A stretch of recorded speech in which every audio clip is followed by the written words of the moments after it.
Hello, everybody, and welcome to the inaugural episode of Call of Cthulhu Horror on the Orient Express. I am Moss, in case you didn't know, and I will be your keeper of arcane lore. And these people sitting around me are going to be the stars of the show. I'm just kind of guiding them. I'll be their conductor. But let's go around and see how everybody is doing. Sevvy, what's going on? Hi everyone, I am Sevvy, really excited to be here. No, I did not have a chance to work on my Italian accent, so I will try to figure out what to do. I don't know. I just, from the little I remember from a video that Froste sent me, it was the ciao bella. That's all I remember, so that would be the only thing I end up saying, so we still see. It works. It's me, Sevvy. Well, I think that hopefully your character will have plenty of practice over the course of this campaign, but we'll see about that. We'll see how long she lasts. JT, how's it going, brother? It is going well. I cannot wait to get into the thick of it all. Once we get our boy Chris up and running, it'll be good to go. Yes. So is that going to be your character's accent? Absolutely not. You don't get to hear that until I unveil it, as terrible as it's going to be. Oh, it'll be fantastic. I just know it. And speaking of, no, I'm not going to do that whole thing. That's a Rude Heist thing. Nomi, what's going on? How you doing? Hi. I'm happy to be here. This is my first ever tabletop game to play at all in my life, so I'm super stoked on what's gonna happen. I'm excited for my character. I forgot that it was 1920s, but it's okay. It's gonna be super mysterious, and it's gonna be a fun time. I'm looking forward to it. Well, good, and I'm so glad that you chose this tabletop game as your introduction, because this might scare you away from all the other ones. So I'm just kidding. We'll just have to see. Everything else is a cakewalk in comparison. Ooh, I love cake. Yeah, we all do. Anyways, Froste, how you doing? Doing well. Looking for cake now, though. I seem to have shifted into the black and white dimension. Sorry, I went back to the 20s. I'm stuck there, but hopefully my internet's good. I also have a big sleeping cat on my lap, so if you hear me fidget on the stream, it's probably actually him fidgeting or wounding me at some point when he wakes up. And I'm going to work on my amazing Italian. Oh, wait, no, I don't have an Italian accent. My guy's just going to be a wizard. He just talks like a wizard. I like it. Random white guy. All right, and we are currently working on getting Chris up and going. We were having some technical issues. Not to single him out or anything. We would never want to do that. But never ever want to do that. But he's restarting his software, so we'll say hi to him if and when he pops in. So, all right. So, without further ado, I say we can just get going. What do you guys think? I'm looking forward to it. Let's go. Let's do it. That's going to be absolutely amazing. All right. So, welcome aboard the RMS Adriatic, the last, largest, and most luxurious of the big four of the British White Star Line. At a length of 729 feet and width of 75 feet, it's the first ocean liner to feature both an indoor swimming pool and Turkish baths. This is far from the only amenities available on board, however. Interested parties may also partake in a game of squash or shuffleboard. They may relax in the lounge room. They may get some exercise in the gymnasium, or they may test their aim with some onboard skeet shooting. Today is December the 23rd, the second day of a long 9-day journey across the Atlantic. Your destination, London. You've been invited to attend the Challenger Trust Banquet Lecture, and we're furnished with first-class tickets aboard the Adriatic by the lecturer himself, Professor Julius Arthur Smith. But as far as you're concerned, that's an eternity away. You've got people to mingle with, luxuries to indulge in, and perhaps oddities to uncover. We open on the second day of the cruise. New York City skyline has long since passed beyond the horizon, and you stand in the entryway of the dining hall. Inside, you can see stewards dressed in their white suits with black bow ties rushing about carrying glasses and hors d'oeuvres. The smell of fresh bread wafts through the double doorway, and you can see the hostess has begun seating parties. Stewards will come in and grab different parties and seat them at tables. You look in and you can see that the tables are finely laden with plates and silverware already laid out.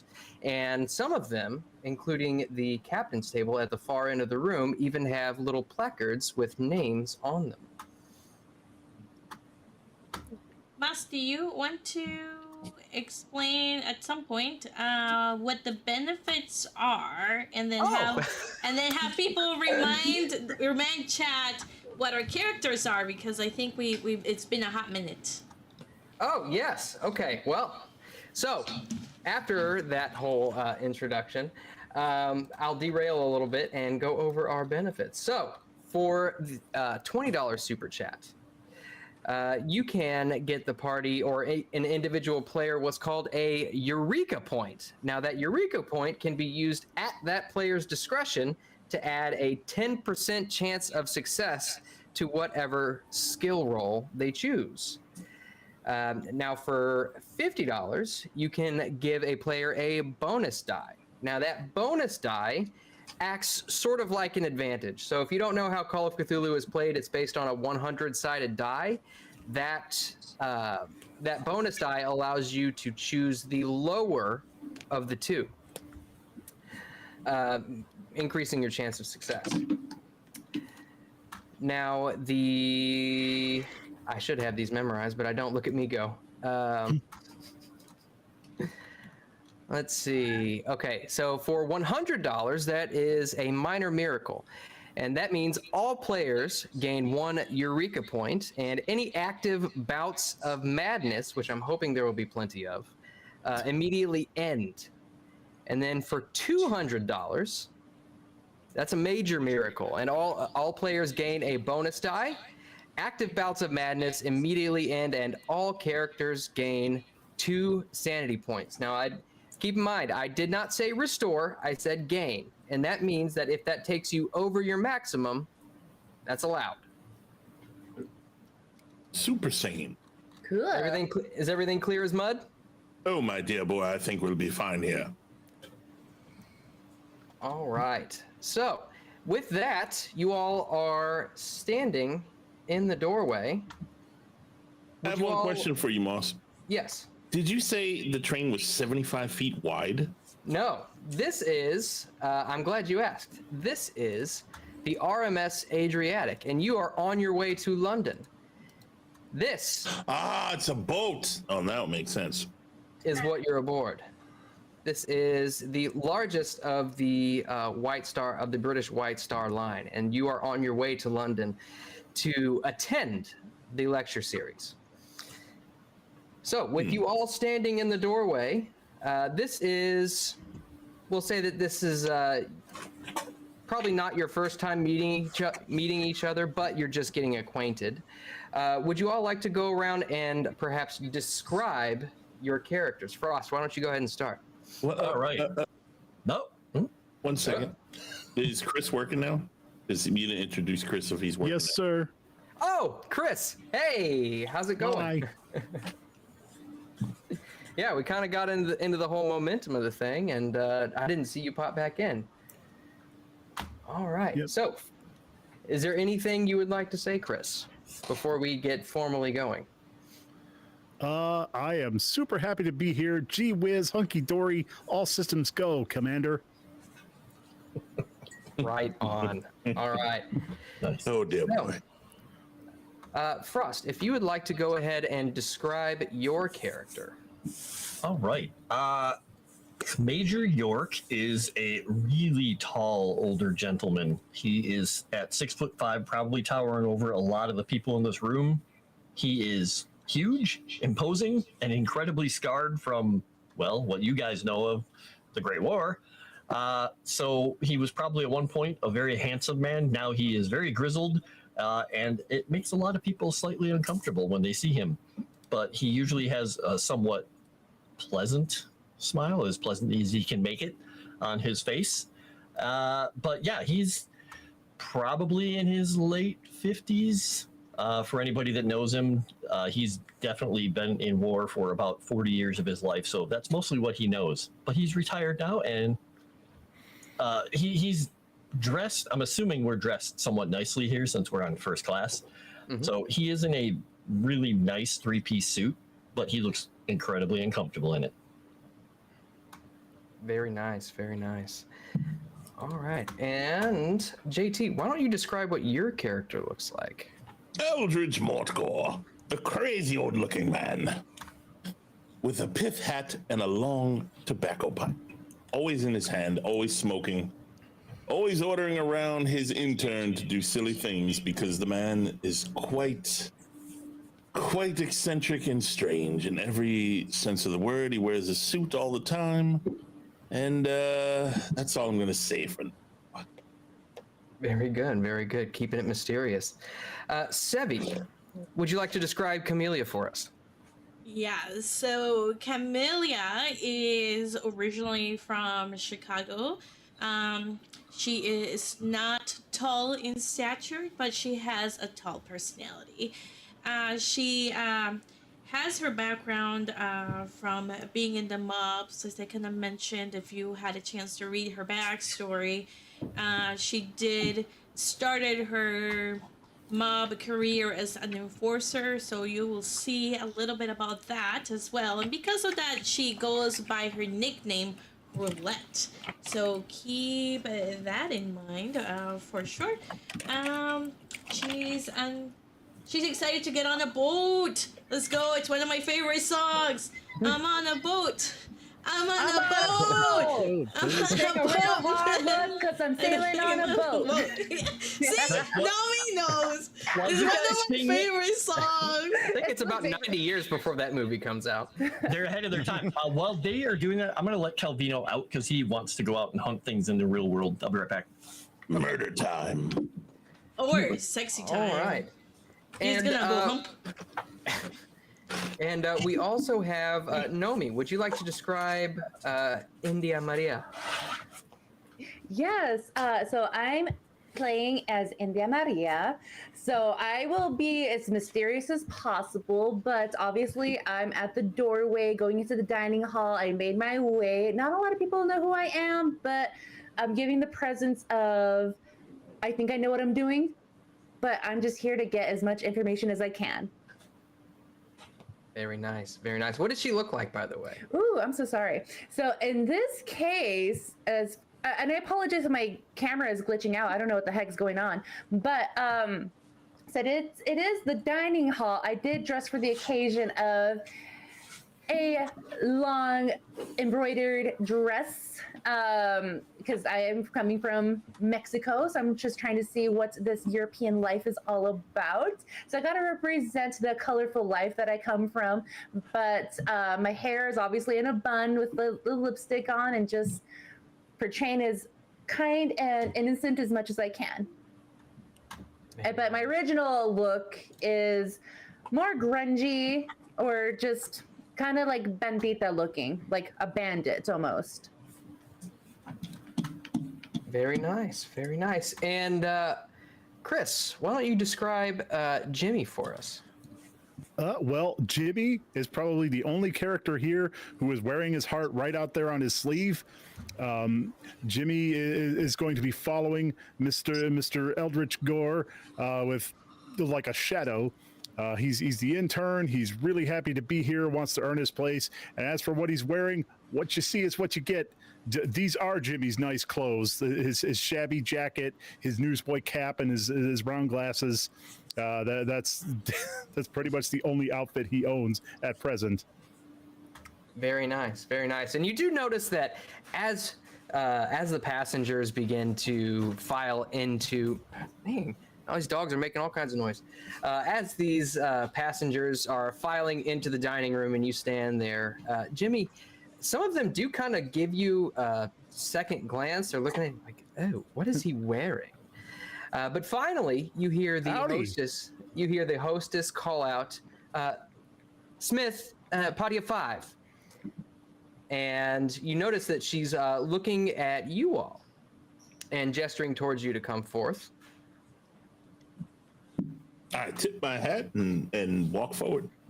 Come on, dear boy. Right away, it's Mr. G. us. Yeah, Clay waits for the ladies to move forward. He'll take up the rear. Camellia will step forward with confidence. Sad that she does not have a flamethrower, but she'll step forward with confidence, and she's wearing a tight suit, so like with a pencil skirt and a jacket and a really cute button-up shirt. So she'll move forward. She'll give Jimmy like a concerned look, trying to figure out what drives him along with everybody else, because we all look very mismatched. Yes. Good. And as you approach, you see that one of these stewards approaches you all and gestures you forward. Now, one thing that you do notice is that the stewards, at least the men, do tend to be clean shaven, with their hair nicely parted and greased. But this one who approaches you in particular actually has a beard, which you would deem as slightly out of place. He approaches you and kind of nods his head and says, "Oh, how do you do? This way." And you see he turns around and begins walking towards the center of the dining room. Now, if anyone wants to, you can go ahead and give me the first roll of the night, which will be psychology. Let me swoosh. Swooshing. And then this is the boat. Oh boy. The boat. The Boat. boat. I'm over here in this little thing, just to be clear. Sevvy, Aruda is going to be happy because you said boat. I failed. Question. I have here in my thing, in my sheet, ready to type how many Eureka points or bonus die do we have, Moss? Oh, I believe. That's a good point. I believe we had 6 renewals, gold tier renewals. So that would From? be. Oh man, who was it from? Check Sevvy. your Discord! Did you send me a message in Discord? Yes! Oh god. That would be from a Nozaku Boy, a Kaio, Circus Freak, Dragon Noodle Soup, Fantastic Sarcastic, and the lovely and nuggetous Chrysanth. Thank you, gentlemen and Nugget. Oh, thank you very, very much. And Was there another one? yep, we have a Oh. permanent. We have a permanent. So those make sure to keep Eureka. Keep my Discord open. Also, Eurekas are temporary. Yeah. And there's Yep, only Eureka's are one. temporary. There's only one permanent. Who was the permanent from? The permanent is from this eccentric. Wow. Who gave So 7 total. 7 That's total. Make 7 sure, total to the entire cast.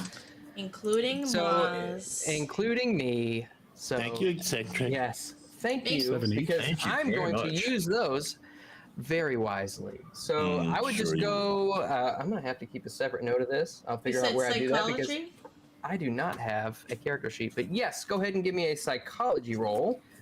I see Eldridge I failed, failed. unfortunately. Jimmy failed. Oh my god! Sevvy, Oh. no, not this game too! Of course you did. First roll. Oh my god. Extreme success! Let's go! Female privilege. Oh boy. Clay succeeded. And, Who does she know at fucking at Fantasy Grounds, for fuck's sake? Oh, India, did you want to roll as well? Sure, I'll take a roll. thank And- you, John Gordon, for the $20 super chat for Sevvy. Moas won't be as evil as Kermit, but you never know. I could be pretty evil. We're rolling for psychology, correct? Yes. So just double click on the number by psychology. Oh my gosh. Please excuse me, guys, of being a noob because I don't know what I'm doing. Yeah. I'm a Well, noob for those too. who don't know and who haven't used Fantasy Grounds, it's probably of all the major tabletop programs, Fantasy Grounds is probably the most complicated. Okay. And this is me asking questions now. So where do I see the psychology one on my board? So go to off to the right-hand side. You should see a tab that says skills. Do you see this? Yes. Now I'm getting my. Yes. I remember. Okay. And I double click on psychology, right? Yes. And then it just brings up the description of psychology. Oh, double click on the number. On the number. Oh, the number. Okay. Yeah. And Moss got a $20 super chat from every DM that has ever played with Sevvy. Messages, don't screw this up, Moss. I am There's already long feeling names. it. I am already feeling it. That's insane. I thought He's for doing a sure. good job so far. I thought for sure that that Sevvy would just she rolls high. So I thought for sure, but no. This one, she's bound to just ace this one too. So To be fair, Moss, you're already better than a Rudai, but you haven't mentioned Sirenscape. oh, that is true, but I'm not playing anything with Sirenscape just yet. Just a heads But up. that is a good reminder. Thank you, JT. Thank you to Sirenscape. This is not a sponsorship, obviously, but if you hear anything on the stream that resembles any sort of music and or sound effects, that would be Sirenscape, and they won't copyright strike our channel if we give them a shout out. So we think that's pretty cool. Pretty cool. Indeed. So I tell you what, why don't we do this? Hopefully you guys can hear this. Mm-hmm. All right. So, India, you rolled me a psychoanalysis. Go ahead and roll me a psychology. I already did, but do you want me to roll again? You rolled psychoanalysis. So psychology is just Right. underneath. I'm so sorry, guys. You're okay.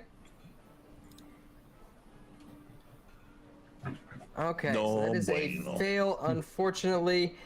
However, Clay and Camellia both succeed, and Camellia with an extreme success, which is very Typical Sevvy. Yeah, that's insane. Now, Clay, just from this guy's body language, the way he's walking, the way he's carrying himself, the way he's stumbling over his words, you can tell he's probably pretty new. And he doesn't quite know what the etiquette is just yet. Now, Camellia, you see into this guy's soul. You can tell that, you can tell that he doesn't necessarily want to be here. You can tell that it's almost as if he would rather be anywhere else but here. Got it. I have to do a couple of things. First, there is Moss got a super chat from every DM that's ever played with Sevvy, so $20, so it's an Eureka point for Moss. Moss, you're here for one thing, and only one thing. You know what has to be done.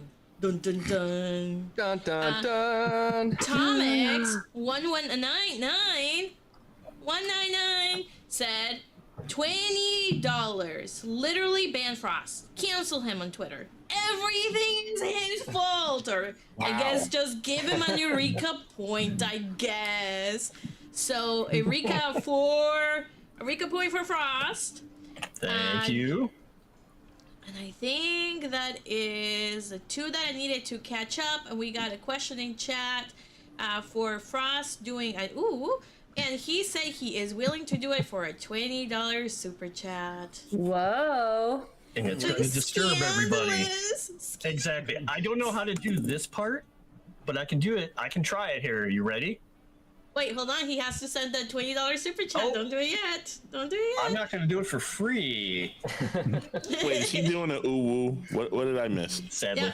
If the $20 super chatted, then he will. Sorry, Moth, you were saying I figured out he does not want to be there Yeah. Correct. In fact, you get the idea that he's got something else on his mind. Holy shit, Erudite just tipped $100. Whoa! Whoa! Dropping Erudite. down the dough. Erudite just did. But I don't see the super chat. I Dang. didn't see it. He just figured it out. So the stream. I'm dying. So if you guys didn't figure it out, Mas and I had a present for you guys. We changed the stream alerts. So if you're super chat, you see the 36, and if you send that stream laughs at like so often. Oh my god. But tell us what you want us to donate for. No refunds. Refund. So what did Erudite give us? No refunds. No refunds. I believe don't know. $100 would be a minor miracle. So that is one Eureka point to everybody. Woo! Nice. Permanent Let's or have- Thank regular? you, Rudai. Let's have no wait. Aruda said no. So Mods, talk to Aruda and figure out what it is. What the $100 is for before we. Oh, read it. Yeah, I could read it. Hold on. Give me a second. Yeah, how come it didn't pop up? Yeah, it didn't pop up. The message did not pop up, so I need to check it out. I'll fix it in a second. Yeah, I saw it written underneath the tombstone briefly, but then the alert went away. Yeah, it was too fast. Here we go. For Sevvy, show Moss what it means to suffer your rolls, 2 Eureka points and 1 bonus die on any chosen roll. Use your kidding Tommy gun and learn your Italian. Thank you, Are Erudai. you kidding me? Oh my gosh. And because those are Streamlabs and those are permanent. Oh man. So Erudai is now classified as a simp. So I was just gonna say that was the most simp Erudai has always Super been a chat all simp. night. Erudai has always been a simp. Clip that. Clip I don't want to hear that one Thank every you. stream from now He already on. said, I regret it. thank you, Erudai, for supporting your own channel. No regrets, Rudai. No regrets. No. Sorry. It's like Jeremy super chatting himself a bunch of followers like he did that time.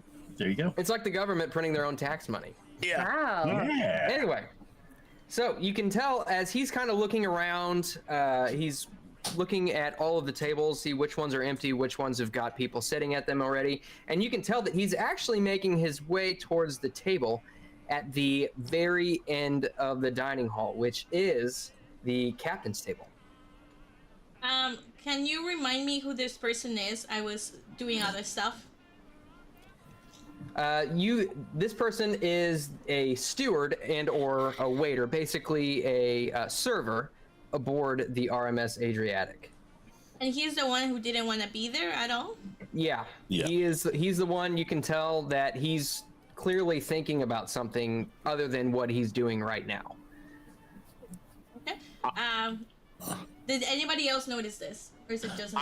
I looked at that man for all of 2 seconds and I noticed nothing and I said, dear boy, Jimmy, please, that bread smells wonderful. Could you fetch me some of that bread, please? Right away, Mr. Gore. Here's a look you're- at what this you're guy the looks best. like. Jimmy immediately runs Good off. man, good So, man. Clay did notice also, but he didn't notice as much. He just noticed the guy seemed. Yeah, you could tell that he was new. Like he hasn't been Very doing this new. for very long at all. So that's making Clay be paranoid and think he's looking him over for weapons. Just Okay. Okay, give me a spot hidden roll. all right. Oh. He is good at spot hidden. Super good.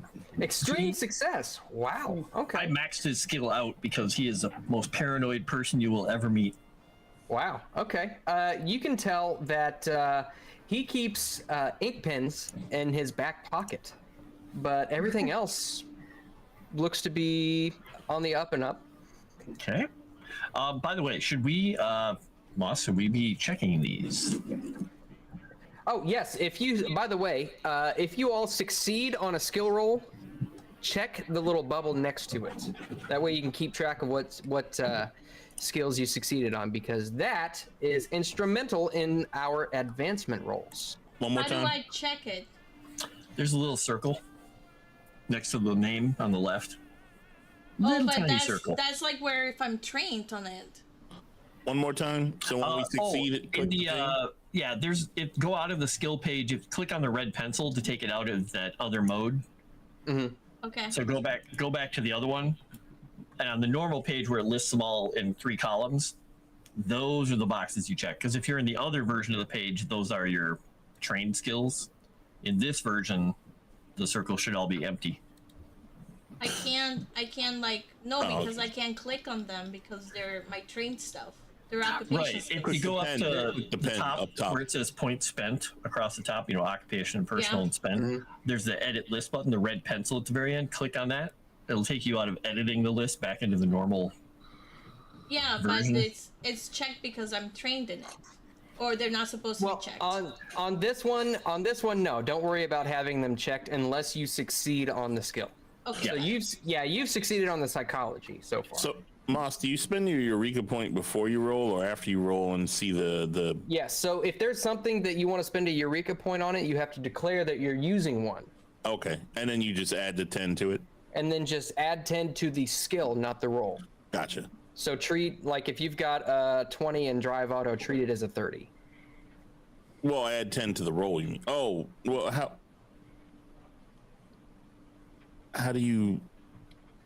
I think there might be. You could either do it mentally. I think there's a modifier tab down at the bottom, but I don't know how that Yeah, works. you could the little square down at the bottom left-hand corner next to all the little bubbles, you could just put. Oh yeah, 10. It'd say plus 10 actually, you know what? automatically. That's going to add it to the roll. So if you Oh. wanted to do it this way, do minus 10. There you go. Okay. Got it. That'll probably be easier for everybody. So if You you just write minus 10 in the thing. Okay. yeah, so just as a reminder for everybody, so we're all clear as mud. Whenever you're using a Eureka point, go down to the bottom left-hand square where you see a 0, type in minus 10, and that'll automatically subtract 10 from the roll. Awesome. And furthermore, what you can do also, if you do happen, like Sevvy, you've got 1 bonus die, there is a little bubble that says plus 1B. That's plus 1 bonus die. That'll automatically roll a bonus die for you. Make sense? Yep. And do we call it before we roll, or can we see our roll first? You call it before you roll. So Okay. if there's something like, there might be instances where I call for something that might require a hard success, where a normal success wouldn't necessarily work. So How do you in get a that bonus case, die? you talking about how do you add it, or Well, how do you get it through the super chat?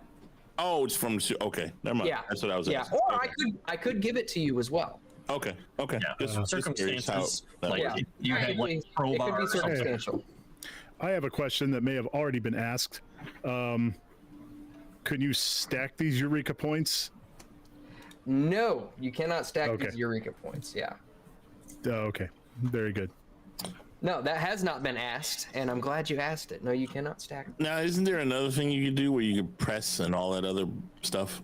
There are pushed rolls as well. Push rolls. Yeah. Yeah.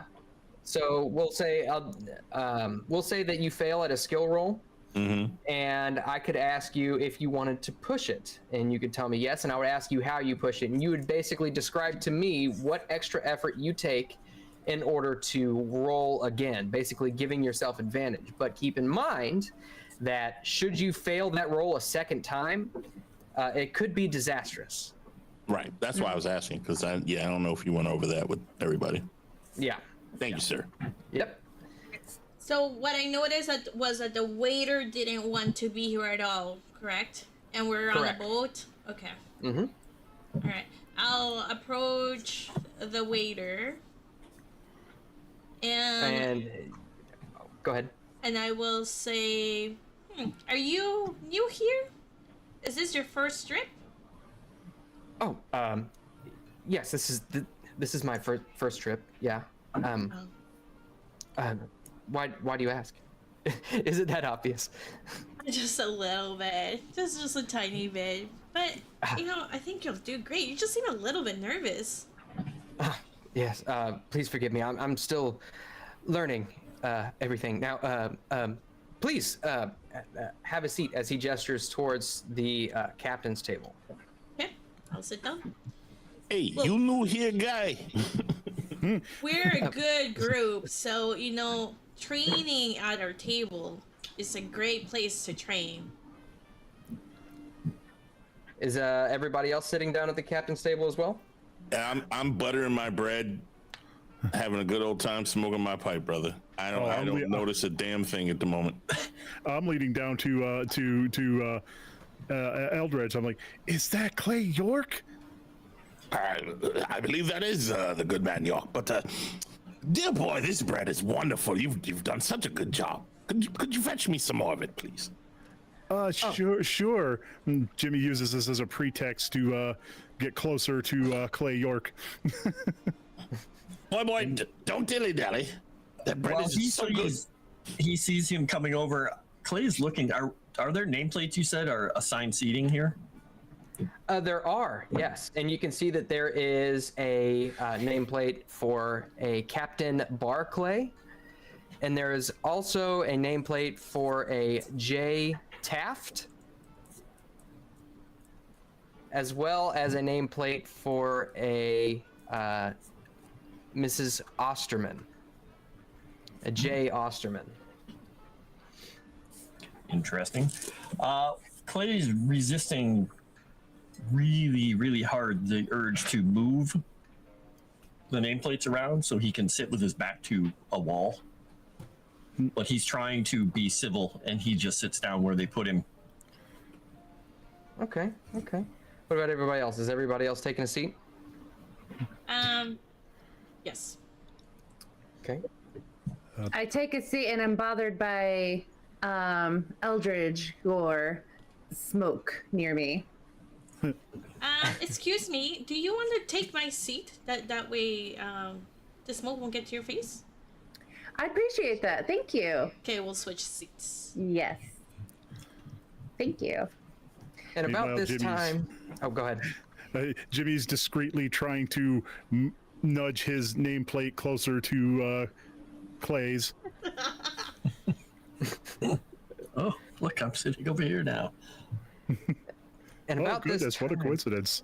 At about this time, Clay, you feel a hand grasp your shoulder, and you hear a hearty voice in your ear.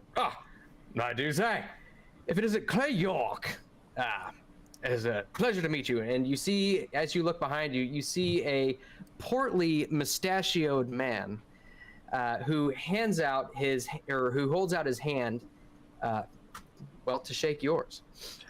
Is this the professor? This is the guy we're going to meet, isn't it? This is, he introduces himself, actually. He says, pardon my manners, Joseph Taft, pleasure to meet you. He will stand up and possibly look down at the guy. I don't know how tall the guy is. He's about 6 feet. Okay. So he's a bit taller than him, but he's not like towering over him, but he'll stand up and drop his napkin on the floor and give him a very, very, very firm handshake. I must say, Daughters of Prometheus was quite the work. A little bit raunchy for the ladies, but I will say the writing in it was impeccable. Impeccable. Thank you. The next one should be, interesting. He said, the next one, you're writing on a second. Yeah, he's just going to tap the notebook he has sitting next to his plate. Oh, yeah. My dear, we must have a drink and talk. I am enamored with the idea of a second one.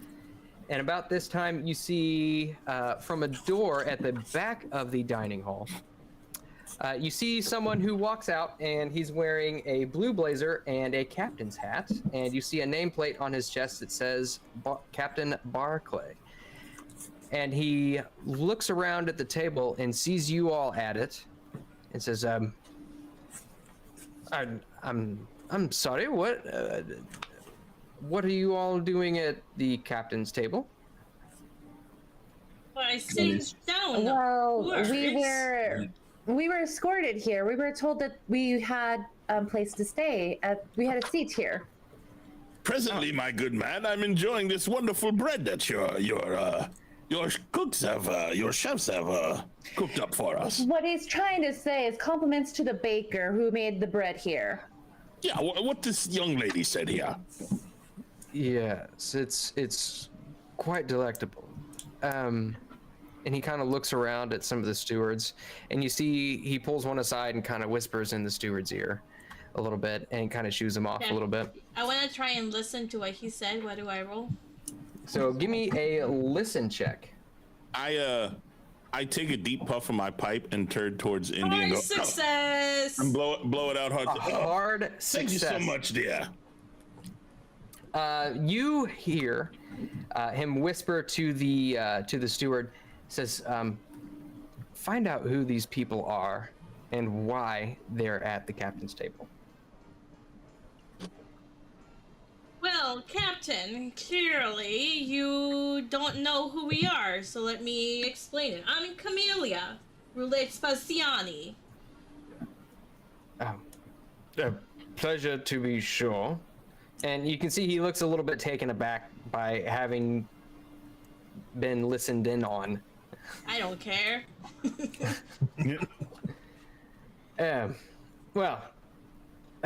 Captain Barclay, at your service. And he pulls out the chair and kind of hesitantly takes a seat and grabs a slice of bread and begins buttering it. How are you all enjoying your time on the Adriatic so far? It's been wonderful, of course. Jolly good, jolly good. It's my first time on a boat sailing across to Europe here. The seas are a little rough. Is there any possibility that you can make sailing smoother on this journey? Oh, my dear. You've never been on the ocean, have you? I have not. Oh, well, the ocean. And he looks off kind of almost as if he's looking off in the distance. The ocean, she has a will of her own. Have you tried the bread, dear chap? It's wonderful. Hey, Alberta, just letting you know, if you consume a lot of bread does make you blow up. Like, body-wise. Explode? Oh my! And yes, but and also it calms my stomach. Do you mind if I have a roll? Oh, please do, yeah. Thank you. With no butter on it, please. Oh, butter. That's almost sacrilegious. Well, you can give the butter to, what's your name, my dear friend? Me? Oh. I'm sorry, where are my manners? I'm India Maria. Oh, hi, India. You're so wonderful to meet you here. Thank you. And the pleasure is mine. And I'm glad to meet you. And I'm sorry, if I don't mean to interrupt, or pry, your name was Camellia, is that correct? Yes, Camellia. But my friends, or I would say acquaintances, or even not acquaintances, know me as Roulette. Oh, Roulette. I must say, I am quite fascinated with your Italian accent. Sorry, it's horrible. Can you believe it, Jimmy? Apparently rolls will make you explode now. What are they putting in these things? Uh-huh. Jimmy's still fixated on York. And she doesn't like butter on her rolls, Jimmy. This is a strange turn of events, my friend. So Clay is like looking at everyone just kind of like, okay, I'm used to being on troop transports with a bunch of Marines going to a battlefield, and this is just bizarre. So he just turns at the only person that looks about the age of what he used to be when he was in the service, and he looks over at the young man with the spectacles, and he's just like, first time? On a boat? I think he's propositioning you, young man. Jimmy Summers, Mr. York. My name's Hello. Reach out and give you an incredibly strong handshake. Wow, his is like completely clammy and limp. Oh no. He just nods and looks. Is there something to drink at this table, like coffee or? Right now, there are glasses of water. You do see upturned coffee cups for, well, coffee or tea or what have you. And about this time, actually, you see that very same steward come back to the table, and he says, if I might get your drink orders, please. Just turn the coffee cup over. Whiskey, double. Open. I'll have some red wine, young man. By any chance, do you have any sapple here? I'm sorry. What was that? Sapple, like tequila with the worm in it. You see, he's kind of taken aback again. Miss, a worm? Okay, so you don't have good liquor on this boat here, so I will take gin. Gin I can do. Chill, please. Of course. And I get a saliva colada. for you, young man in the interesting attire. Oh, I'll have a soda pop, sir. Right away. And you see he kind of goes around the other passengers and takes their drink orders as well. Clay, he pours coffee for you right away. As you can see, he was carrying coffee around for those who wanted it, and he is back off to the kitchen to get the rest of the drink orders. Jimmy, He's dear gonna boy, try to- I need to excuse myself from it. I think I might have had too much of this bread. Excuse me, young lad. And off he goes for the food. As soon as the coffee gets poured, Clay takes out his flask and he just upends like a tablespoon or so, a good drop into his coffee. You see Joseph Taft kind of looks at you and says, good man.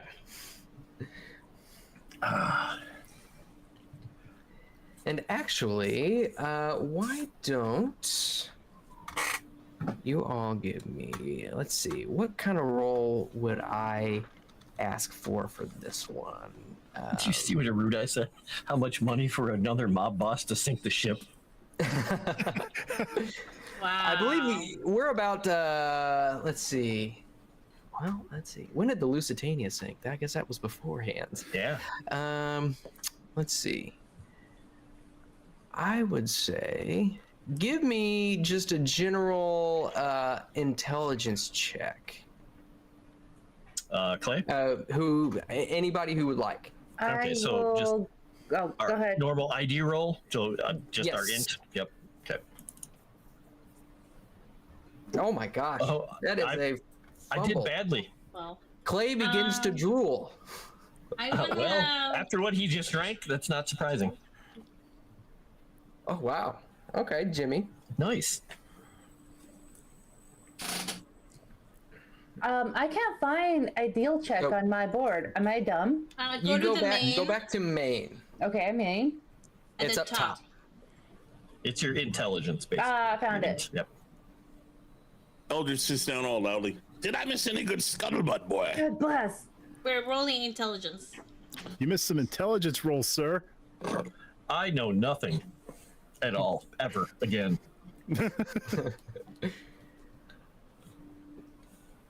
Alright. Clay is too JT? busy considering how dangerous everyone at the table is right now. JT, are you gonna roll or are you abstaining? I'm looking for intelligence. It is on your On the main page main. up top. Main page. Yes. Oh, I'll roll Like- that one. I feel like Jimmy would have to help him with his cell phone. Regular success. Okay. Okay. So those of you who succeeded might recognize this as the Joseph Taft or President William Taft's son. I was going to ask you if Taft was president yet. I forgot. I think was it Harding? Wait, who died in office? Was it Harding died in office?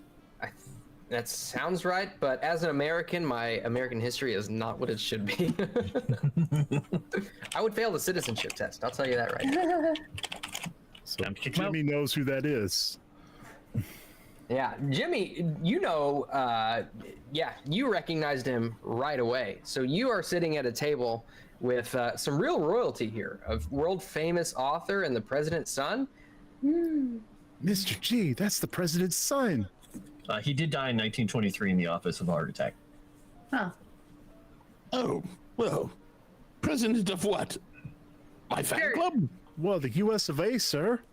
Oh, that place. Yeah, I know all about that place. That place. Obscure place. You might have heard of it.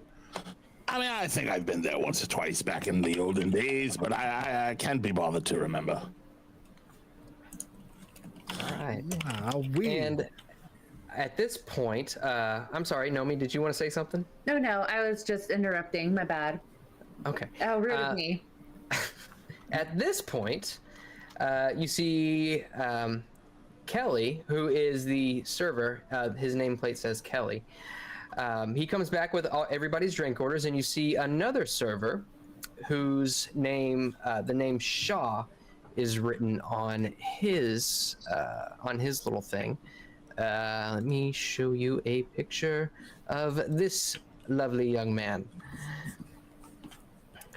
You see, he also brings out some hors d'oeuvres, olives and cheese. My favorite. Ooh, some hors d'oeuvres. Hors d'oeuvres. Very, very tasty. I think it's pronounced horse duvers, sir. Yes, they look quite scrumptious. And if you could grab me one of those, what do you call them? Grapes, olives, the little green things. Sure thing, Mr. G.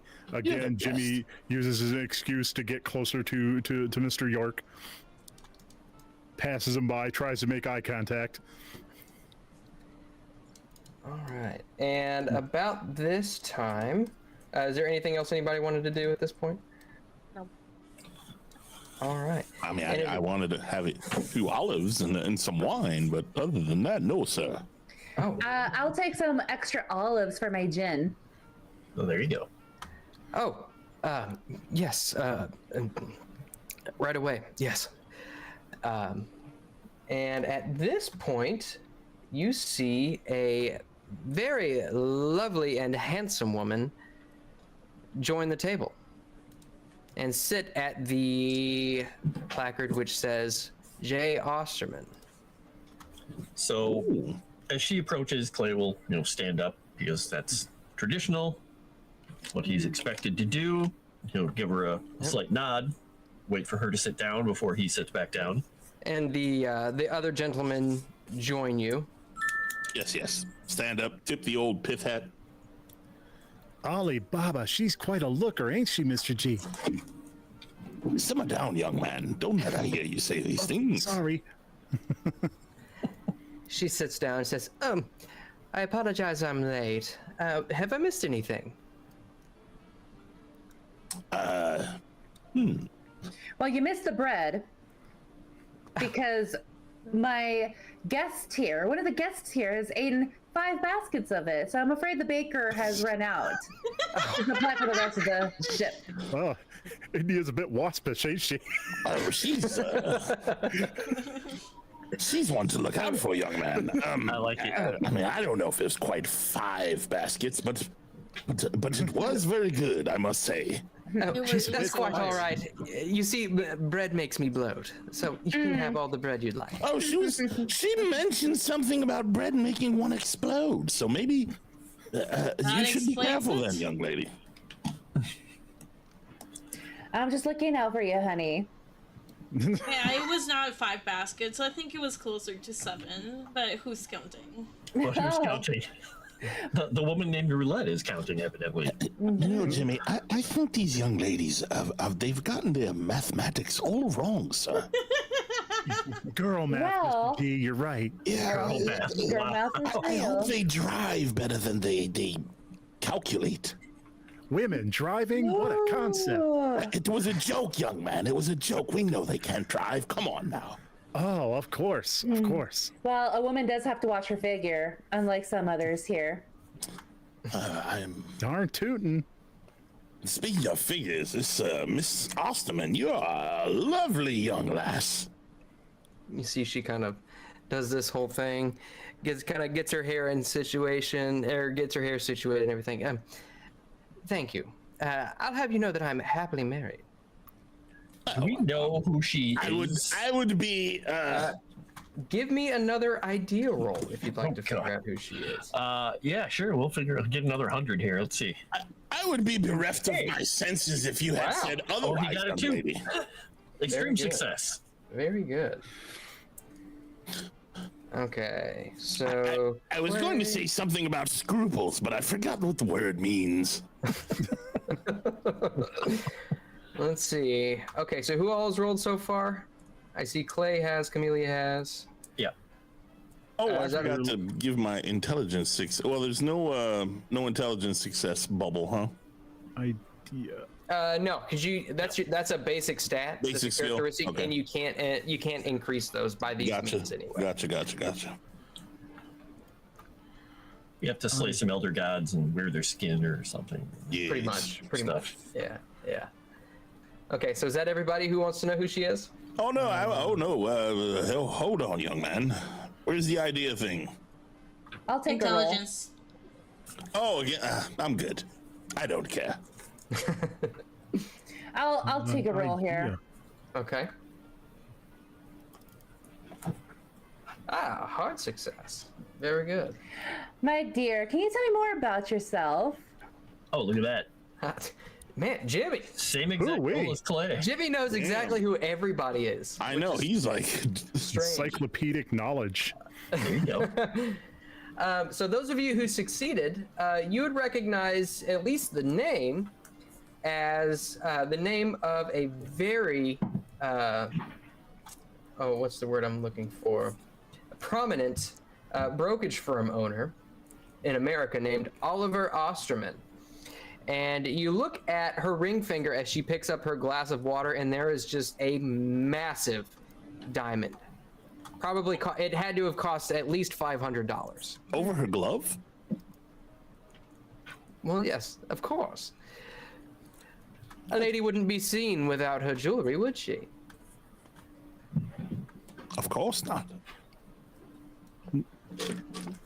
You always have to show off what you have, right? Well, yes, of course. And, dear Oliver, he would be remiss if I ever went anywhere without, displaying his love for me. How is dear Ollie these days? Oh, busy as usual. I'm sorry, do you know Oliver? Of course. Give me a, let's see. Deception roll? Yeah. Oh, there What is is the no thing? deception roll. No. I would say, I know there's fast talk. yeah, I would say give me a fast talk. Yeah, I have a fast talk. 5. Oh I'm gonna boy. roll it because I wasn't trying to fool her. I'm just crazy. Oh boy. Oh, Wow. she looks over at you and says, of course you do, darling. Of course. you do." Yes, old friends. You know how it is. Oh, he definitely knows him. Yep, no, Jimmy fails too. I'm sorry, young man, you are quite young. How are you with one of the gentlemen here? Jimmy blushes. And he points to Eldridge.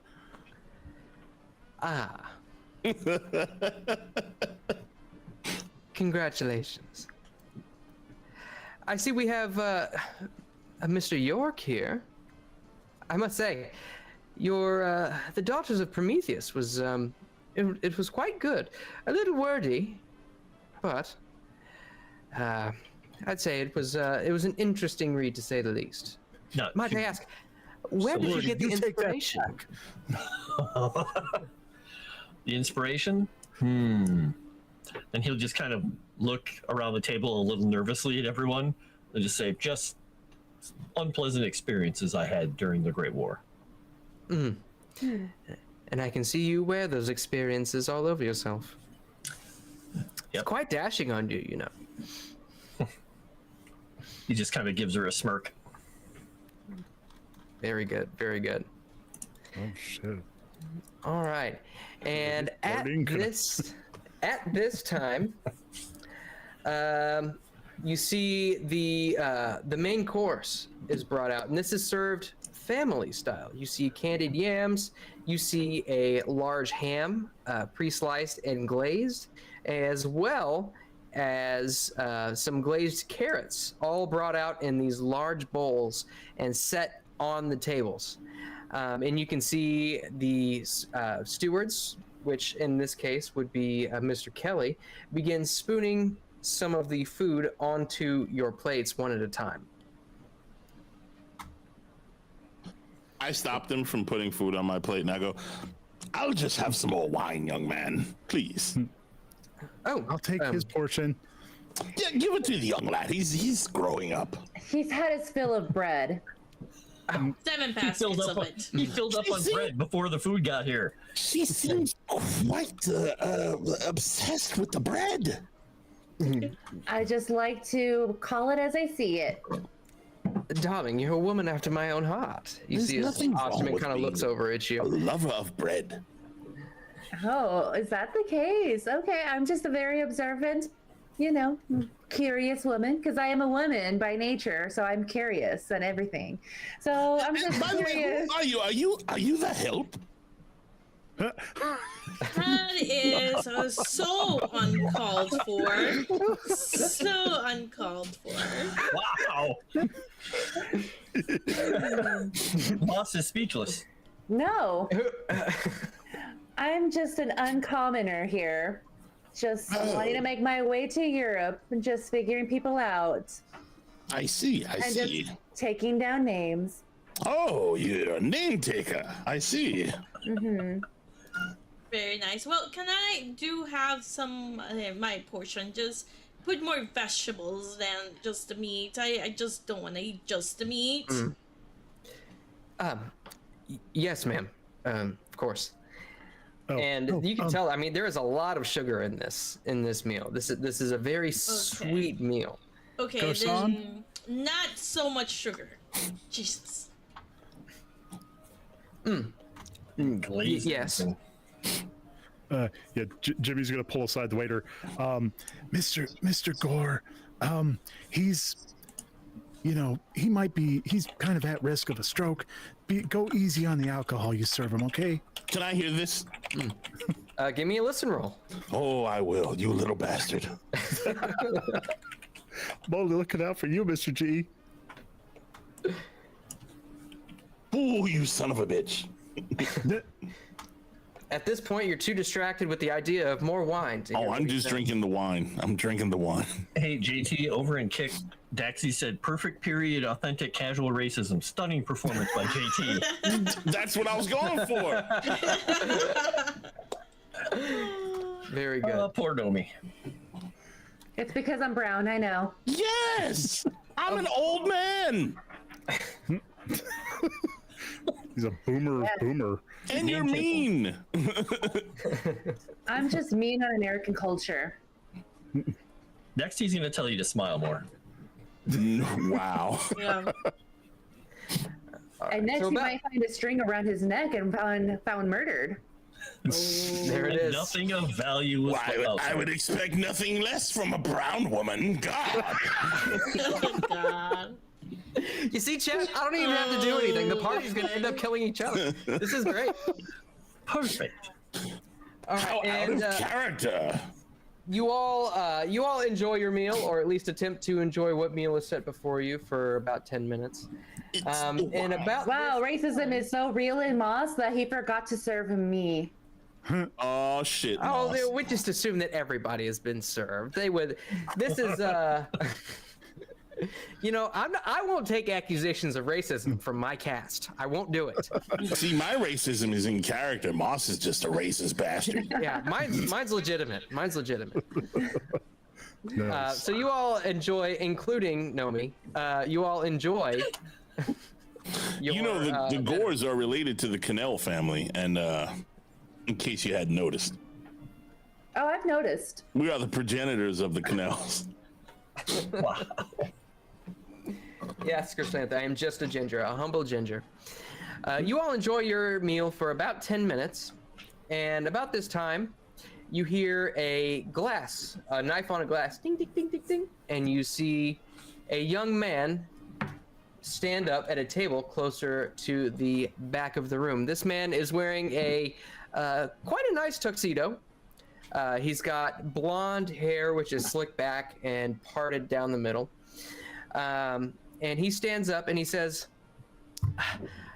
"Everyone, if I may have your attention, please. I would just like to have you all know that you are all invited to a wedding which will be held in 2 days' time on Christmas Day. Wedding? Myself and my lovely bride-to-be, Miss Judith Farnsworth, soon to be Miss Judith Copperfield." And you hear everybody in the dining hall begin to clap loudly. And A toast to this young man's wedding. More wine, please. Oh my Golly. God. And at this point, you see the captain stand up and say, "Congratulations to the happy couple. Stewards, champagne for the room, please."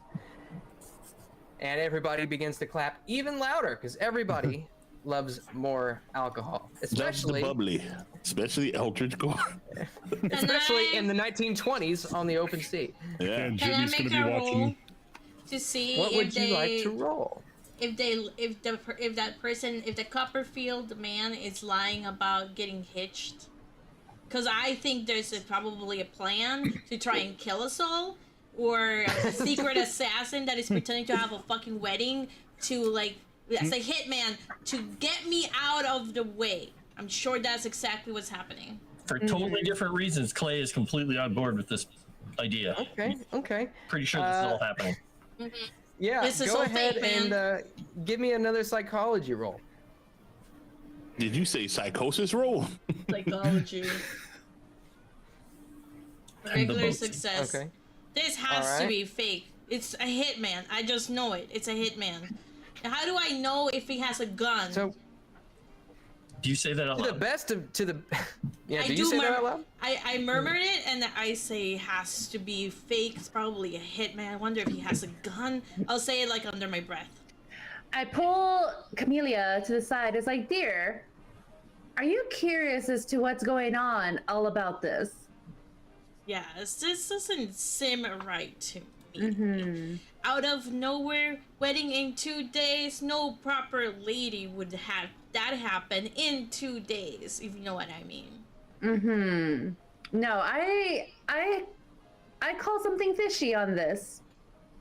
I want to investigate more on why is this suddenly happening on short notice, and out of all places and a destination on a boat. Because if I was her, I would not have it. I would want to have it at the Blitmore in North Carolina somewhere. I bet it's somebody from another mob trying to put out a hit. Well, to the best of your knowledge, Camellia, he seems to be sincere. Doesn't mean he's not a hitman.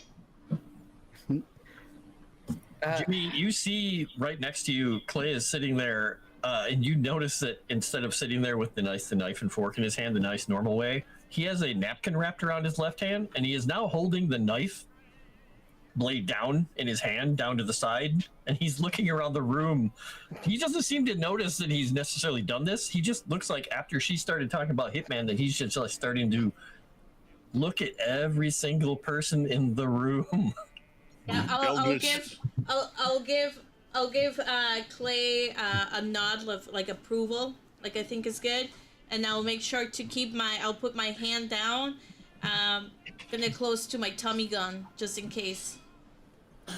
You don't have a Tommy gun in the you don't have a dining Tommy room. gun. I don't have a Tommy gun in the Oh my god! First, I can't have a flamethrower. Now, I can't have my Tommy gun. This is madness. Eldritch ignores the insanity and just starts saying to himself, boats and hoes, boats and hoes. Ignores the insanity? Because he's drunk on bread. That's why. Oh, there you go. Mr. G's had enough to drink. No more for him, okay? He had 6 glasses of wine. Did I hear you say that? And about this time, you see Clay. You feel a hand on your shoulder and squeeze again. You look over. It's Taft. Once again, he says, He's lucky he didn't get knifed. Yes. I can see what you're doing. You might want to put that away. He actually then realizes what he was doing. Oh, he puts the knife back on the table and unwraps the napkin from his hand. He's like, apologies. Good form. I understand. Trust me, I know others who suffer from the same plight. And about this time, the stewards give you all a glass of champagne, except they hover over Mr. Eldritch for just a minute and kind of wait Young man, to see if he accepts give me it. that, of course. Give him Thank some water. you. Give him some water or something. You shut up!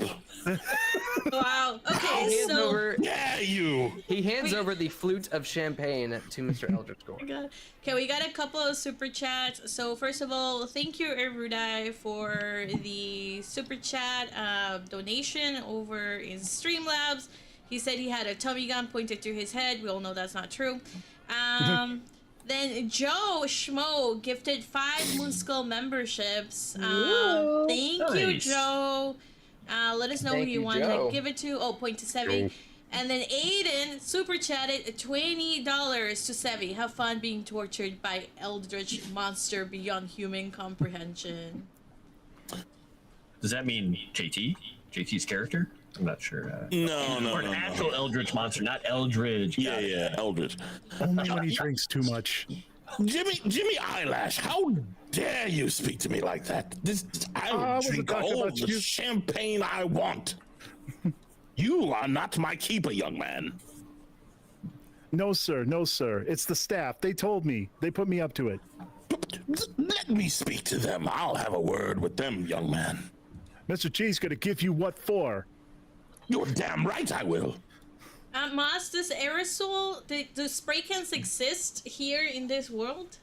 In 1920s, I don't think they did. No. Oh think man, so, because no. he gave me idea I could do like a makeshift like, the flamethrower with atomizers. the. Yeah, like an atomizer or something. Yeah, that wouldn't propel with enough force. You just blow it up like a grenade in your hand, I think. I tried. There's an idea, you know. Okay, so then what do I roll to see if he's hiding a gun? The Spot hidden. The happy groom. Yes. Spot hidden. Well, it depends. Are you gonna go over to him, or are you gonna do it from a distance? From a distance, I'm gonna see if his suit has any bulges that kind of seem like they have a gun, Oh, weapons. Got it. a weapon. By the way, Okay, aerosol cans so- won't be developed until about 27, I think. He's just happy to see his Okay. wife. So you, I would Small look ones, anyway. for a hard spot hidden roll. If you're gonna roll it Yeah. from a distance, do a hard one. I'm gonna spend a Eureka point. Spot hidden. Hey, look at that. Oh my Shut god. the fuck up! -6, let's go! You can tell that he's got a slight bulge in his breast pocket. I'll lean over to India Maria and to Clay because I know that they understand me. We understand each other at a deeper level. And I'll say he has a gun in his right pocket. And who's specifically? This is one of the servers? No, that's the groom. Oh, the groom, the Copperfield guy? Yep, so I'm just letting you Okay. guys know so you're aware. I He's thought marked. something was off. Now, if he has one in his chest pocket, there might be others aboard trying to protect him or trying to assassinate. There might be more armed men, if you know what I'm talking about. Let's Amelia. play it cool for now. Oh, you can. We're friends now. You can call me Roulette. Yay, roulette! Let's keep an eye out. Let's see. All right. So about 10 minutes go by, and you all are having these flutes of champagne, and it just keeps coming and keeps coming. Real quick, sorry to derail, but I've already noticed that that Clay has had his hands on the knife. Have I heard the exchange going on between these two ladies? I was not hiding Yeah, it. are you all being secretive about it? I wasn't hiding it. I'm assuming they're sitting by, so it was like I was not projecting my voice, but I was doing normal talk. Well, she spoke under her breath, so that's why I was like, Yeah. I don't mean to pry, but I heard you say this, so that's why I piqued my interest. Yeah.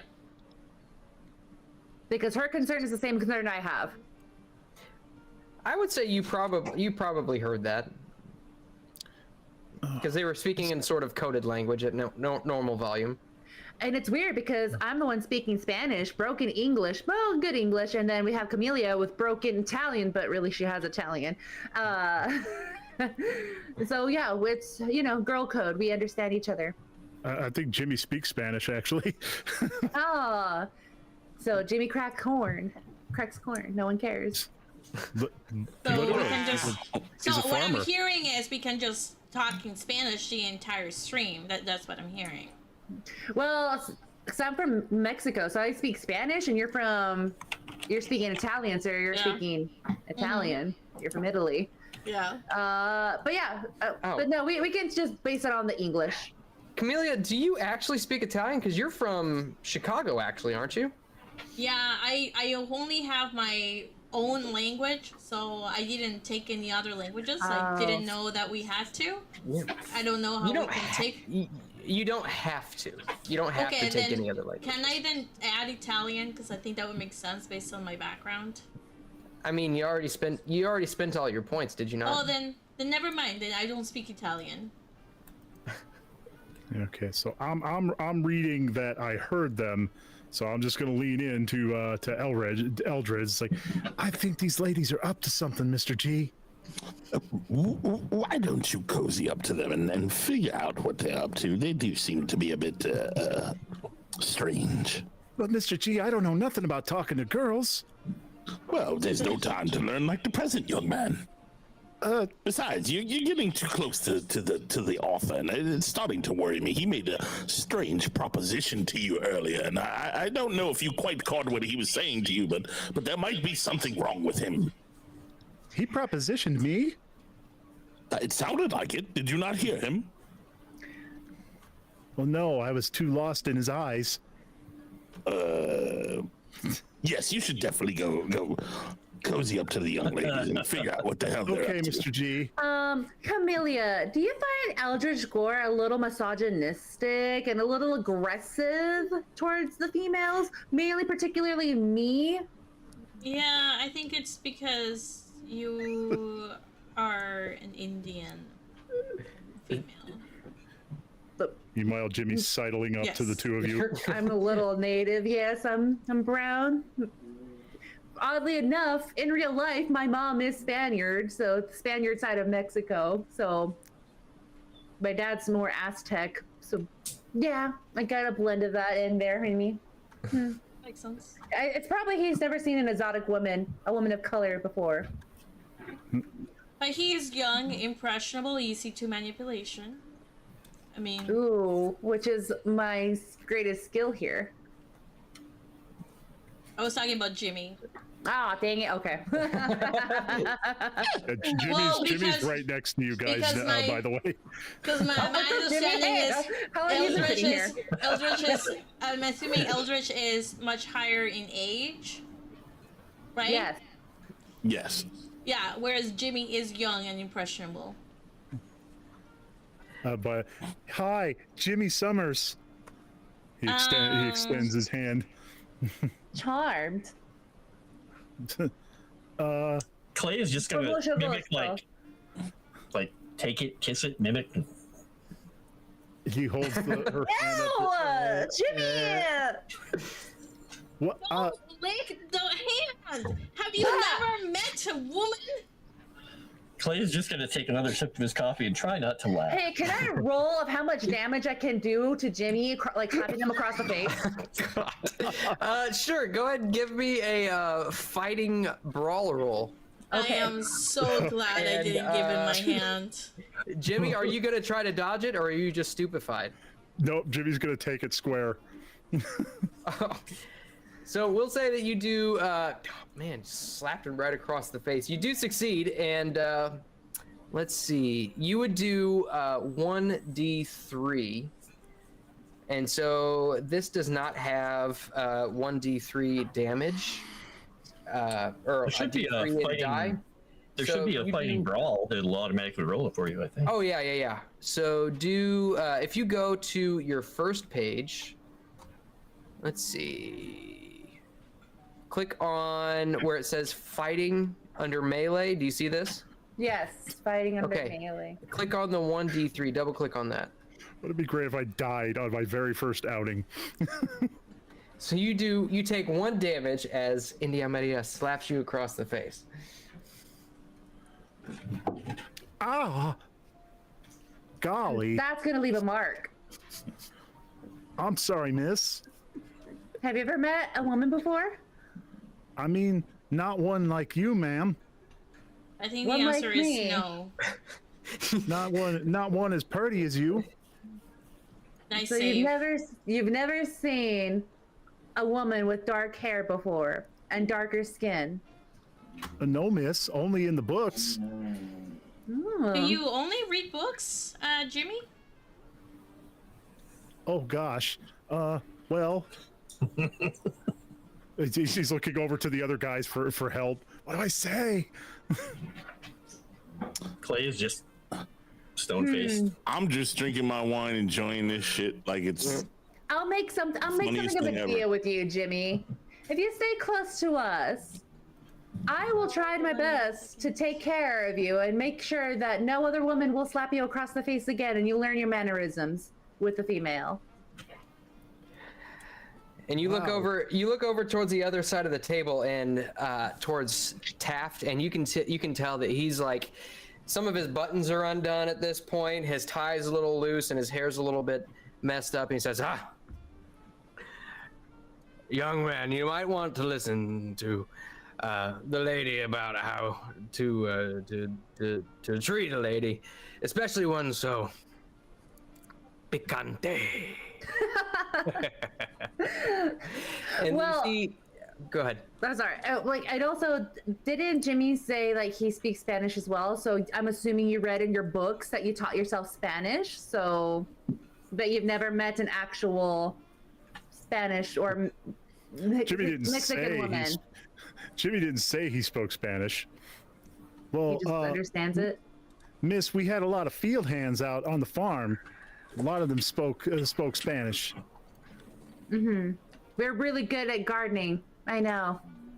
And how we can build houses really well. At this point, Clay has picked up his notebook and he's just taking some notes. He's just watching. He's like, this is Okay. going in the Don't book worry, somehow. Jimmy. We'll teach you how to talk to proper ladies. So when a lady extends her hand, you're supposed to grab it and give it a little kiss, little peck. In fact, actually, maybe don't even touch it. Just do an air kiss to the hand. Okay, so kind of like when I practice with the cows. What? Sure. Yes. No reaction. That's fantastic. Everyone in the States is weird. Especially if you're from the Midwest or something. I don't know. I don't know geography. Oh, this is so fascinating. More whiskey, please. We're gin. And you see Mr. Kelly, Steward Kelly, starts bringing out drinks again. And at this point, Taft is just kind of like sloppy. He's just kind of leaning over, starting to like drift off a little bit. And you see Miss Osterman, of all people, go over. She kind of touches his hand. She says, Joseph, I think it's time that you retire. And you can see that she looks at him with kind Has of he been pounding him stern back? eyes. Yeah, Okay. I mean, this wouldn't even require a roll. You can tell that he's been very indulgent. Okay, so he hasn't been like drugged. He's literally been just drinking heavily. Yeah, and you can, and she makes a motion with her hand, and the two stewards who have been serving you all night, Mr. Kelly and Mr. Shaw, who've been serving you all night. They come over and they kind of grab Joseph and try to lift him up, although he is quite portly, and they begin leading him away. If they're out of the having dining room. trouble, Clay can help get him up at least before they take him away. Yeah, you can go ahead and I wouldn't say that requires a strength roll or anything like that, because there's 3 men versus 1 portly man. Okay. But you're able to stand him up, and you can see he's got his arms over both of their shoulders, and they say, "Oh, okay, Mr. Shaw, okay, Mr. Taft, you'll be okay. Just follow us. Come on, 1 foot in front of the other. That's right. And he leads them, or they lead him out of the room. So Clay will make sure that Mrs. Osterman sits back down again. He'll lead her back over to her seat before he goes back to sit down. He's going to look across the table and see, has Jimmy moved, or is he still standing awkwardly by the ladies? He's still kind of massaging his cheek, kind of processing everything, all the information that he's taking in. It's been quite a day. Met a lot of celebrities. Got slapped by a woman. He's just gonna look over at you and just say, "Jimmy, you can return to your seat, you know." And he's gonna sit back down in his seat. Jimmy boy, Yes. come here, boy. I need to ask you a question. Yes, Mr. York. He sits down next to Eldritch. I whispered to him, excuse me, boy, did the help just smack you in the face? I think she did, but Mr. G, I think I kind of liked it. Oh, good Lord, man. Clay is gonna look over at India and just say, "I think you slapped the wrong one." What did you do to warrant such a thing? Why on earth would you like it? I don't know. I was just being courtly, sir. Good Lord, man.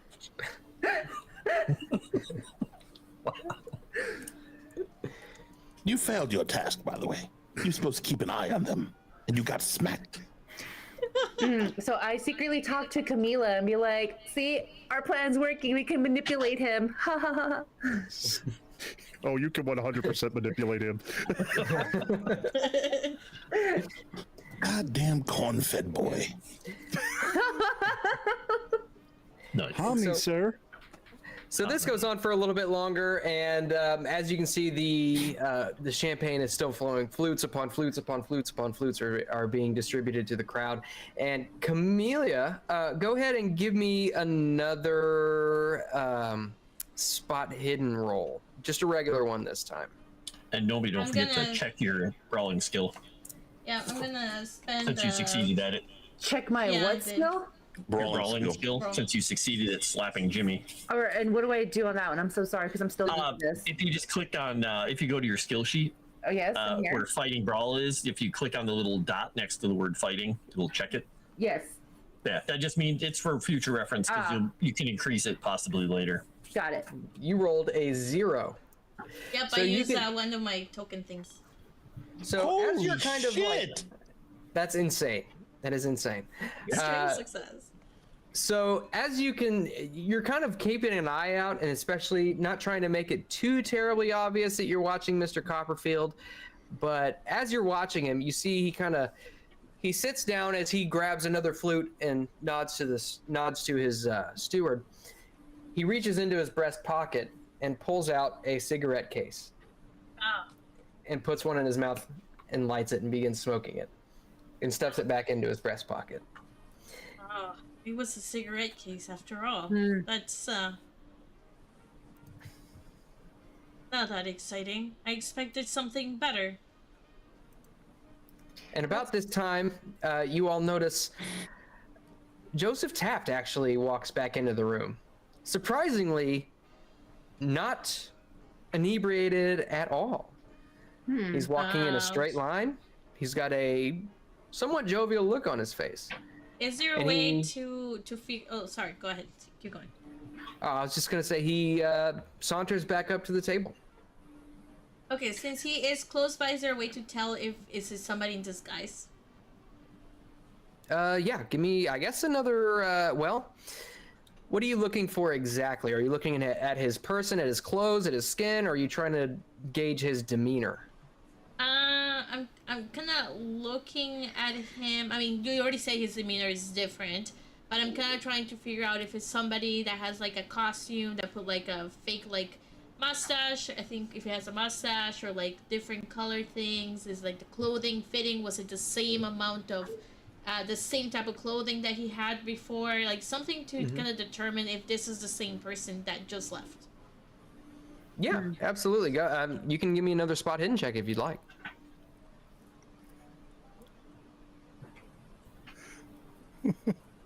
Corn fed the long way. That's it. But yeah, A regular success. Oh my god, you have an 80? Son of a... Nothing will be hidden from you. Well, at this point, you look at him, and you can tell he's changed clothes. His clothes don't look nearly as sweaty. He looks like he's spruced up a little bit, but other than that, there's nothing else indicating that he might be a different person. Now, he saunters up to the table and sits back down, and he kind of looks at the rest of the party and says, so tell me, what brings you all on a cruise to London? Nomi, you were gonna say something before? No, I wasn't. I just believe my observing. good man, Dr. Smith, has presented us with an invitation to be here. Dr. Smith. Yes. Oh, Dr. Smith. Dr. Zachary Smith. Julian Smith. My boy, dear boy. Yes, Zachary Julian Smith. Yes, him. Oh, My dear friend. Julius Arthur Smith, sir. Yeah, no. Are you correcting me? Do you want to be slapped again? No, sir. Mr. I thought he This was is gonna Joseph. just do this for is, Nomi to slap him. This is Joseph Taft, right? The one that came back? yes. Yeah. Okay. I'll just say, Mr. Taft, you look very refreshed. You have to tell me what your secret is. When you left, you were barely hanging on by a thread. Just a bit of water and a change of clothes. That's all it really takes. A man of my size, it doesn't take. Yeah, a little bit of alcohol won't get on top of me. Right. Well, if you have a secret tip to make sure to spruce up more, make sure to let me know. This is a really neat trick you have there. Plenty of bread beforehand. You see, sir, I told them the bread will straighten you right out, but they chastised me and talked about exploding and other such nonsense. You can never trust the help these days. So, tell me, what do you know about this Professor Smith? Just out of curiosity, what sort of lecture is he giving? I'm on my way to London too, obviously, and I might think about attending. Who is Professor Smith? So Professor Smith is, from what you know of him, he is an explorer of sorts. You've spent some time talking with him because you've met some people. You've been to London before, specifically Camellia. You've talked to him a little bit. You know that he's an explorer. He he investigates the paranormal and is especially regarded as sort of a debunker of like mediums and things along those lines. He's like a friendly walrus. Yep. By the way, Moss, I know his name. I'm just crazy. Oh, I know. Okay. Yeah, the I only thing know I found was that nothing. he debunks mediums, investigates paranormal, travels the world. Really? I'll just say, I know nothing, even if I do. And did he furnish you with the tickets? Like he invited you specifically, He did? all of you. I didn't get that memo. I'm asking. I don't think he did. I just came by myself. He did invite you. I know I'm lying. She's mistaken. I took the tickets on her behalf. I just haven't relayed the message to her yet. Interesting. I was lying because I didn't want him to have any information. Dear Zachary has sent the tickets to my squire here, and then he presented them to me. Oh, that is interesting. That is interesting. And tell me, do you all have a place to stay while in London? I live here, sir. Oh, well, it seems as though you've already got your situation lined out. Well, that's good to hear. That's good to hear. There's plenty to see in London if you've never been. I live here, sir. What do you recommend? I'm talking to the rest of them. Oh, the help! Oh, and the writer, I understand. What do you recommend for places to stay in London? Well, if you are lucky enough to know someone, or perhaps gain membership, the Oriental Club is a wonderful way to spend a day.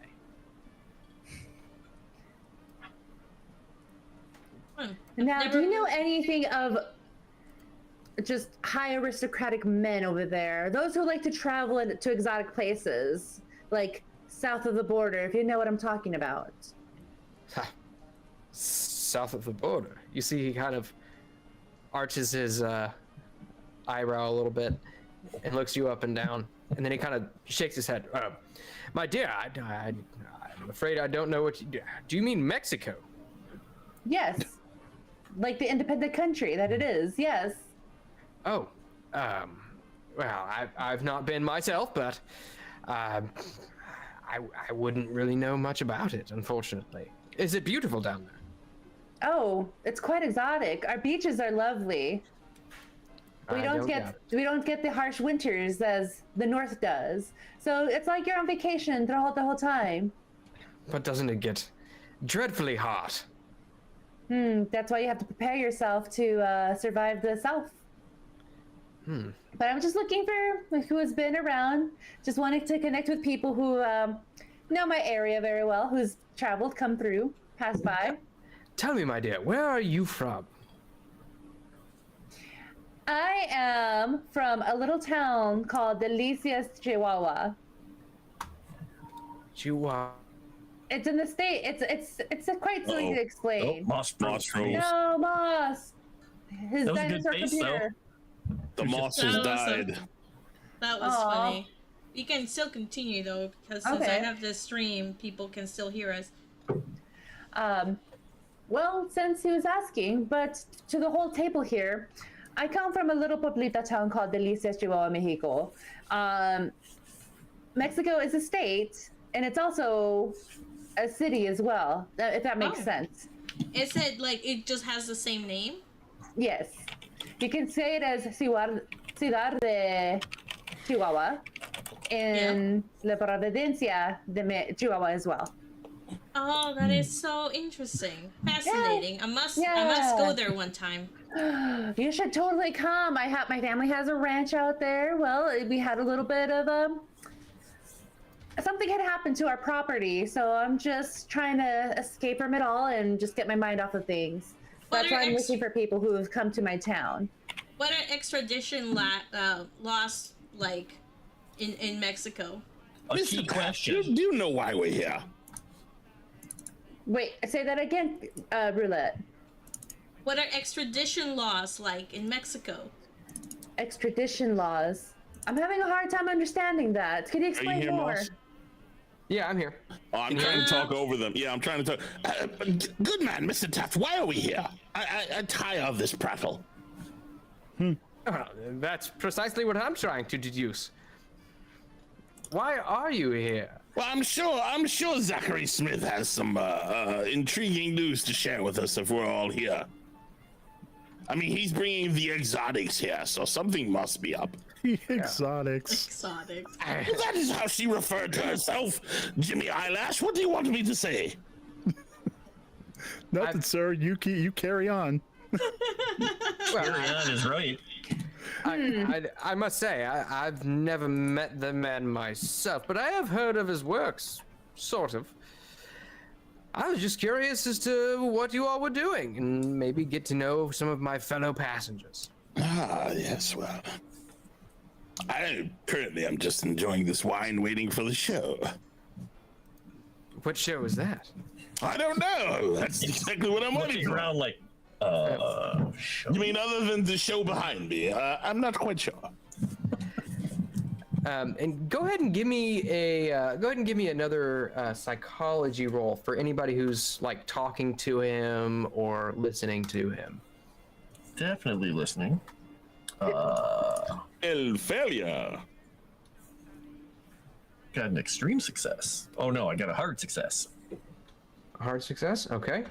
So, let's just roll. Camellia. Can I roll a spot success. hidden? What are you looking for? I want What are to you see if looking he's hiding any dinner rolls. The 7 baskets I made a not hard enough, success. confirmed. Do I see dinner rolls in his pockets? You made. Well, first of all, you do see something in his pockets. However, you're not sure what it is. It does look puffy. You deduce that it may be a dinner roll. But as far as your psychology checks, those of you who succeeded can tell that he's beginning to fade a Oh, little. I had a regular success. Never I mind. didn't do a psychology check. Fade. Okay. All right. Hold on. Now- As he keeps nagging the party, A little bit he of the old begins cocaine. to fade. Sounds like he's doing some drugs. I got He no found clue. his trick.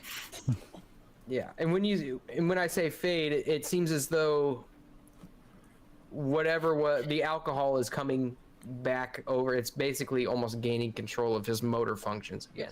Just as a reminder, you guys, the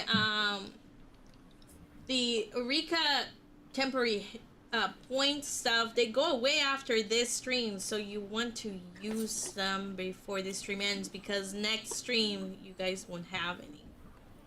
Okay. Except for the crap. one permanent. Correct, except for permanent.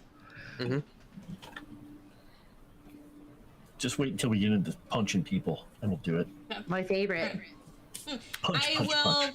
I will grab a more champagne and give it to Taft and say, here, Mr. Taft, tell me, why are you so curious about Professor Smith? I mean, I'm sure there must be a story behind this. My And dear, I'll give him like something that has like a lot of champagne. my dear, I don't think that I could stomach another glass of Marchivate. I really think that I must retire. Okay, all right. Good And you night. see he attempts to get up, and stewards Shaw and Kelly come back over, and they grab him under the arms once again. And Perhaps another dinner roll will soak up some of that alcohol, Taft, my good man. he kind of looks back at you and gives you a little nod, and you can see his head kind of hangs down a little bit as they drag him away. You see, young lady, dinner rolls, they keep you sober. Can I tell if he's like in really bad shape? Go ahead and give me, let's see. I would say maybe either a psychology or maybe a medicine check, whichever you prefer. How about first aid? Because that one I'm kind of good at.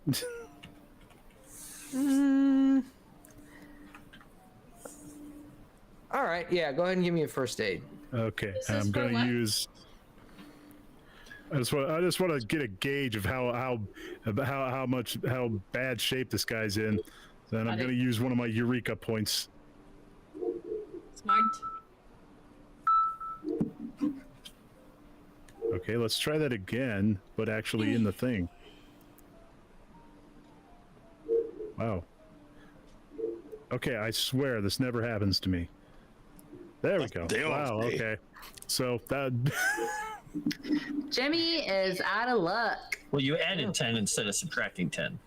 Oh yeah, yeah. So Oh, that we'll would've just given say you an 80. you rolled an 80. So you'd fail still, but Yeah. Failed less. I still jimmied it up. So wait, what's your first aid skill? 70. 70. You rolled an 80 and you added 10, so you got a 90.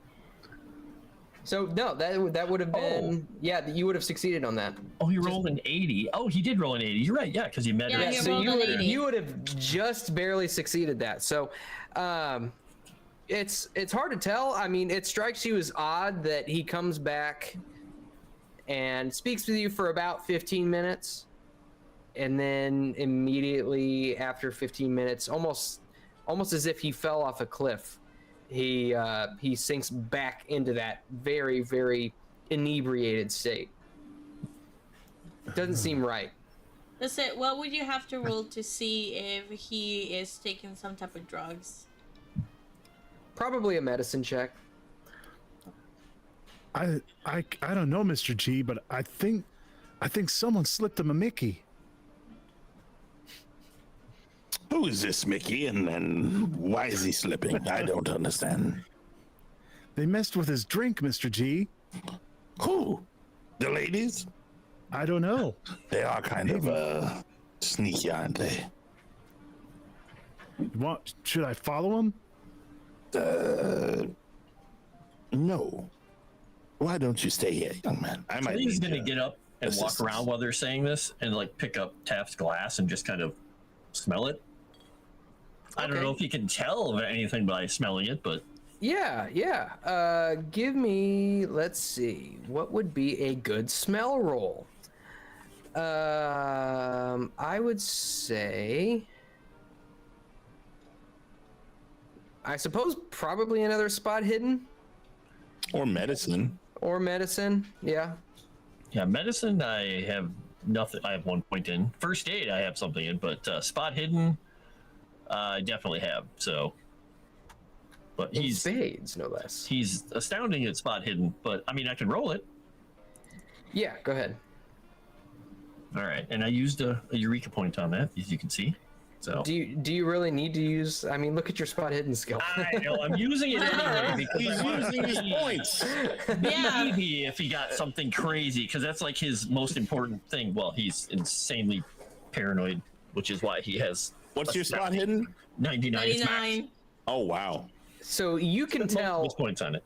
that basically you kind of waft the glass in front of your face, and you can tell that there is some sort of foreign substance other than champagne that was in this glass, but you're not sure what. Just hold it out to, I guess, India. Are you closer to him, or Camellia be closer to where Taft was sitting? I'm not sure which of you two would be closer. Hold it out to India and just hold it up to her nose and say, "You smell anything strange in here?" I do, but I can't place it. Do you smell anything weird? You can go ahead and give me the same roll if you'd like a spot hidden, Sure. or medicine, whichever you're better at. Nice.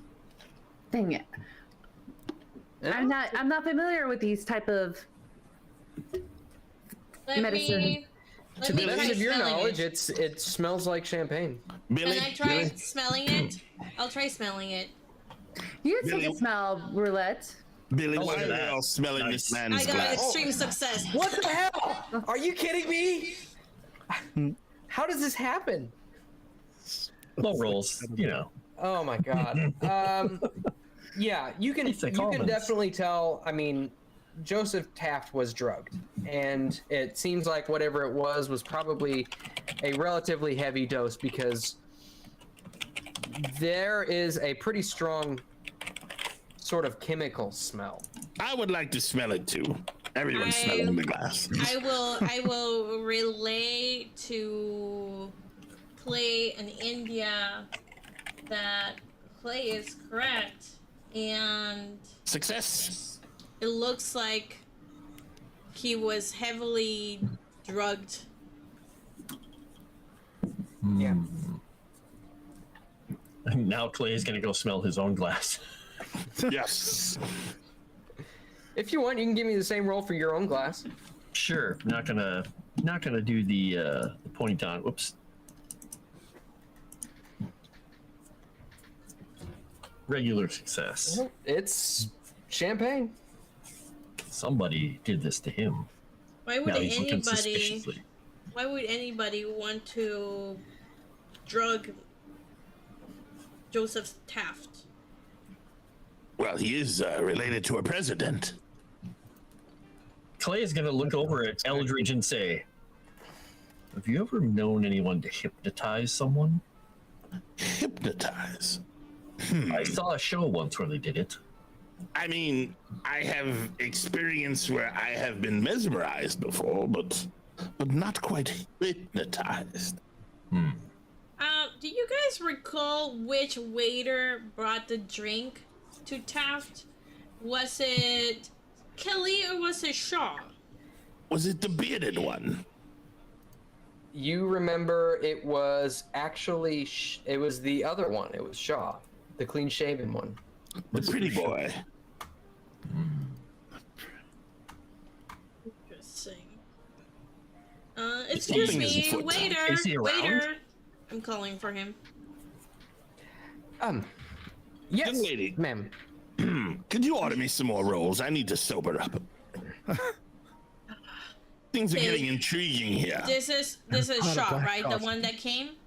This is Shaw. Yes, he comes. He approaches the table and Clay's says, still standing ma'am, there. What can I do for you?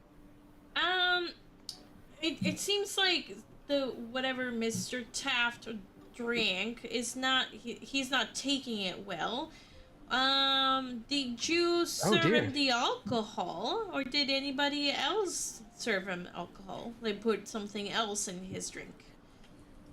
And they're gonna be watching for his reaction to see if he's lying. Well, he had champagne poured out of the same bottles as everyone else. And if you're looking to see if he's lying, go ahead and give me another psychology roll.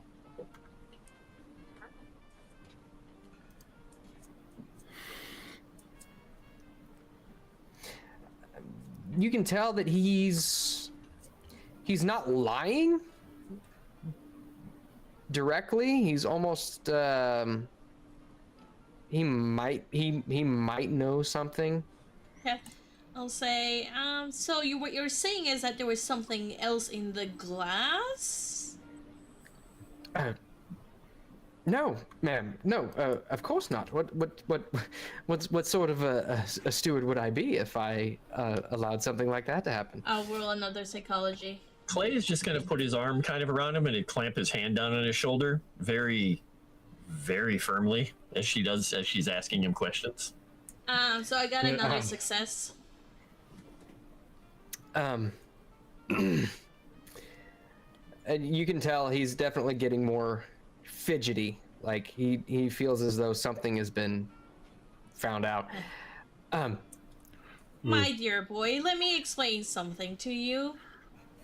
I'm known as Roulette. I work for the Corleone family, which you might not be, maybe you've heard of them. Maybe you have not, but I have my ways of getting information one way or another, and trust me, it's better to come out clean now before I get creative. Oh, Jimmy's gonna guard the door. He sensed the way things are going. Give me an intimidate roll with a bonus die from Clay gripping his shoulder. So do I Nomi, are click you in 1P? Kick? Have you seen No, Kick Chat, Nomi? 1B? 1B? Yes. Okay. Yep.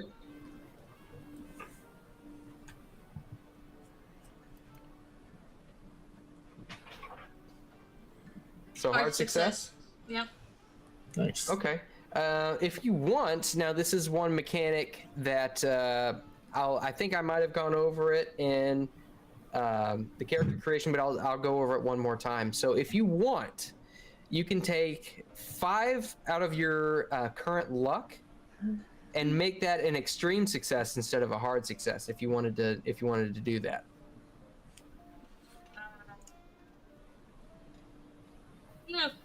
Oh, that's tempting. Yeah, I guess I'll do that. So my luck will be 60 instead of 65. Okay. Yeah.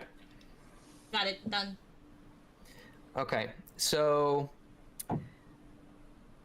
wait, did you add that permanently to That's just it's just a temporary. Oh, okay. Never mind. Okay. Yeah, you spend 5 to reduce your die roll down by 5. So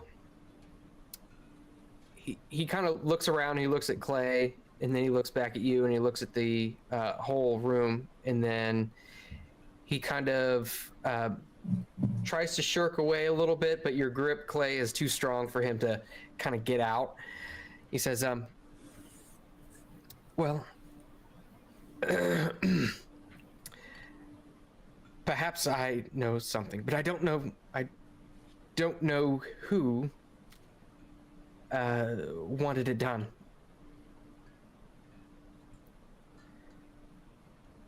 Well, boy, tell me everything you know then. And we got a point from Nomi, so Nomi, make sure to give yourself an Eureka temporary point. Okay, remind me how to do that again. I'm so sorry. Oh, nope. You have to keep it like in your notes. So you got another Eureka temporary point from Joe Schmo that says, for Nomi for being Sevvy's Lovecraftian bestie and helping roast the Muppet. Oh, girls stick together. Nice. When I asked you if you saw the kick chat, Nomi, it's because Daxi in there said it's a toxin from the rare picante chihuahua plant. Oh, interesting. Oh, I didn't see the kick chat. No, I'm afraid not. I'm sorry. Right. He swallows and continues a little bit, and you see he kind of looks off to the side and looks back down and says, all I know is that someone wanted him out of the room. Is he Was a bit of a bore, wasn't he? Is he in any danger? No, he's not in any danger. It'll wear off. At least I've been assured that it'll wear off. Okay. And why do they want him out of the room? I don't know. I believe a more pressing question would be who wanted him out of the room? He doesn't know. But did the one question that Clay has in his mind, he's trying to think back and play the whole situation through his head. When he came back into the room, did he drink at all when he was questioning us? Or did he not drink at all? Give me an idea roll. See if you remember. Gonna not spend any luck. So Yeah, he does not remember. Yeah, you were kind of focused on other things. You didn't really notice whether or not he actually drank anything. Okay. You could ask the group and see if any of us remember. Yeah, But if I'm not you thinking that. do you ask the group?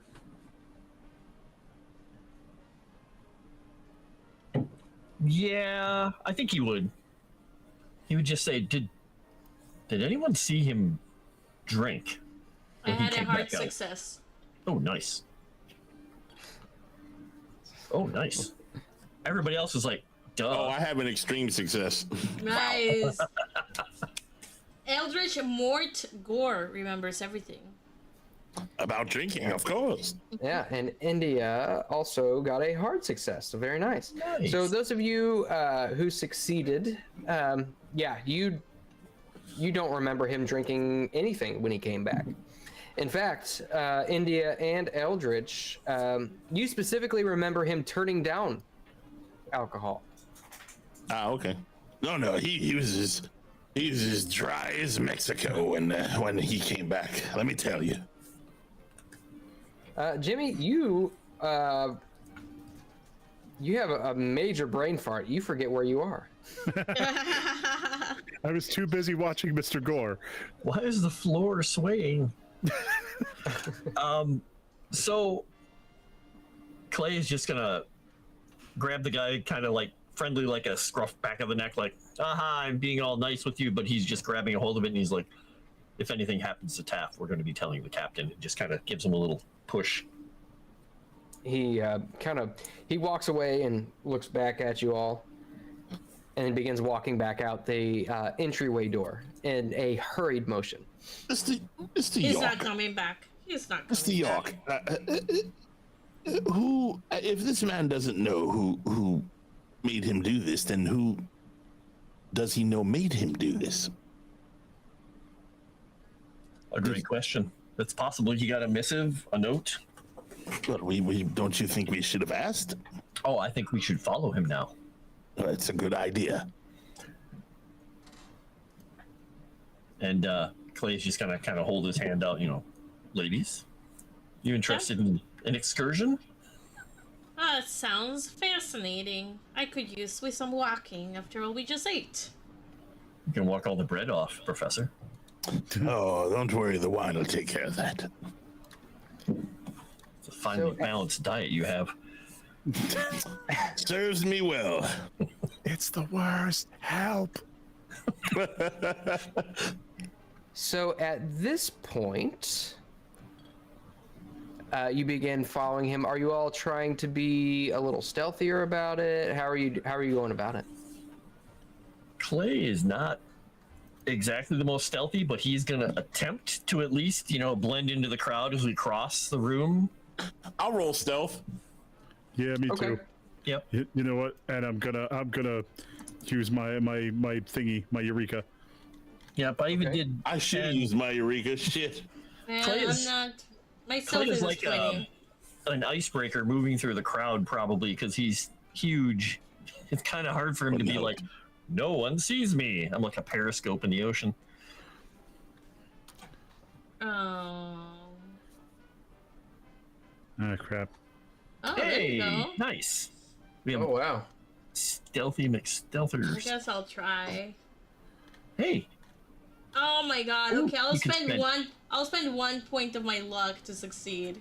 there you go. Okay. Remember, before you do that, remember that you don't get your luck back.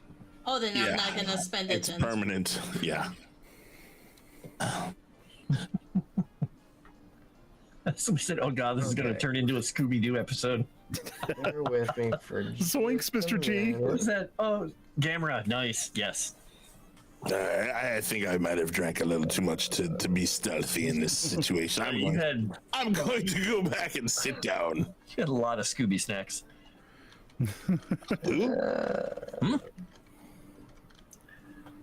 Bear with me for It's something just a cool minute. kids say nowadays. It's some slang you just don't know about. Jimmy's like, I never heard it before. I'm the There youngest one here. is- I'm guessing I'm the youngest one here. You're contradicting York? That's interesting. I'm No. I heard you say I don't think so. I'm sorry, Mr. York. I go back and wait in the room. You wait in your room? I think you went back. No, the dining room. Oh, in the dining room. Okay. I'm trying to find. There is so much stuff here on Sirenscape. Shout out Sirenscape. I'm trying to find. There's a certain sound set that I want, but I don't remember what it's called. And there's only like 500 different choices on The here. program is cool, but it can be incredibly difficult to find things. It can. It is. It definitely is. Let's see. So everyone else is like manhandling their way through the crowd, and India is just like, where? Yeah. Okay.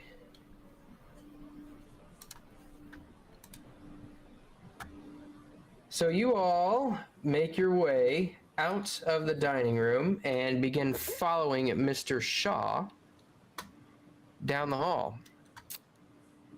And it looks like he is heading towards the stairs to go down. Down and down. Now, I will show you right now. So you are currently on B deck, Okay.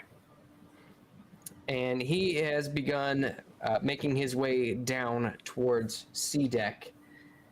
Do you follow him down the stairs? Yeah. Yes. All right. So he you can tell that he kind of looks back behind him. I mean, he sees you thanks to Jimmy. He definitely sees Jimmy, and he sees Camellia. It's hard to hide the click-clack of those high heels. But he continues descending all the way down to D deck, in which he begins to make his way down the halls. And you would say, so you all are in first class, which is predominantly situated on B deck. Now, as you go down to D deck, you're looking at, they've got some other services, nothing, quite so lavish as the dining room that you were just in. They don't have those nice meals down here. There are some bars, some diners, and things of that sort. Some minor attractions, maybe a piano room. But mostly D deck is for the passenger class, the type of class which basically only has carry-on luggage. And he makes his way towards the rear of the ship and opens a door to a room and makes his way inside. Keep following him. Okay. Do you try to get to the door before he shuts it? Yeah, Clay is going to move as fast as he can because he assumes that it's probably a watertight door that he's going to try and block us off because, well, he's paranoid like that. Okay. Clay has a pace of, or move rate of 6, if that helps. Okay. I would say give me, let's see. I'd say normally, give me I guess just a dex roll. Okay. Dex. Because if your move rate was a little bit higher, I would say you're good, but I'll need a check for this one. All right, I'm going to throw a point on here. Yeah, there we go. So a hard success. Very good. Okay, so you put your foot in the door before he's able to shut it. He says, "Good Lord, what do you want? I'm trying to. I told you all that I know." Oh, we're just trying to find out what you didn't tell us. I told you everything that I know. And he's just going to push the door open. And you look and you see that these quarters are actually very meager. You can tell that there are actually 4 bunks in this room, and there are foot lockers at the end of each bed, and there are 2 foot lockers at the end of each bed. One for the upper bunk and one for the lower bunk. And you said 4 bunks or 4 sets of bunks or 2 sets of bunks? There are 2 sets of bunks. Okay, The room itself is probably only about 8 by 8. It's not very big at all. And there's no latrine or anything in this room. So Clay is just going to put his back against the door and just push this guy, hold his hand with his chest to the wall, and just say, see if you can find his foot locker. And you can see he kind of like looks behind him, like trying to catch his breath as you put pressure on his chest. It's locked. I have the key in my pocket if you want to look through it. I have nothing else to hide. I'll grab the key. Okay. So you take the key out and you start fumbling around with some of the locks until eventually you do find the correct foot locker into which the key fits. Yep. And you open it up. Yep. And inside, it just looks like clothes. He's got a few extra uniforms in there. He's got some toiletries. Nothing to the immediate glance strikes you as out of the ordinary. I'm gonna do a deeper search for hidden compartments, maybe a hidden pocket in his clothes where he could have kept a note, something like that. Okay. And I also want to search the beds, the bunk beds. Okay. So that'll take just a few minutes. I'll need a spot hidden roll for each. So go ahead and give me a spot hidden roll for the footlocker first. And are India and Jimmy partaking in the search? Jimmy's trying to provide backup for Mr. York, so he's doing the whole you better talk. Yeah. Nice. Nice. There you go. Stream.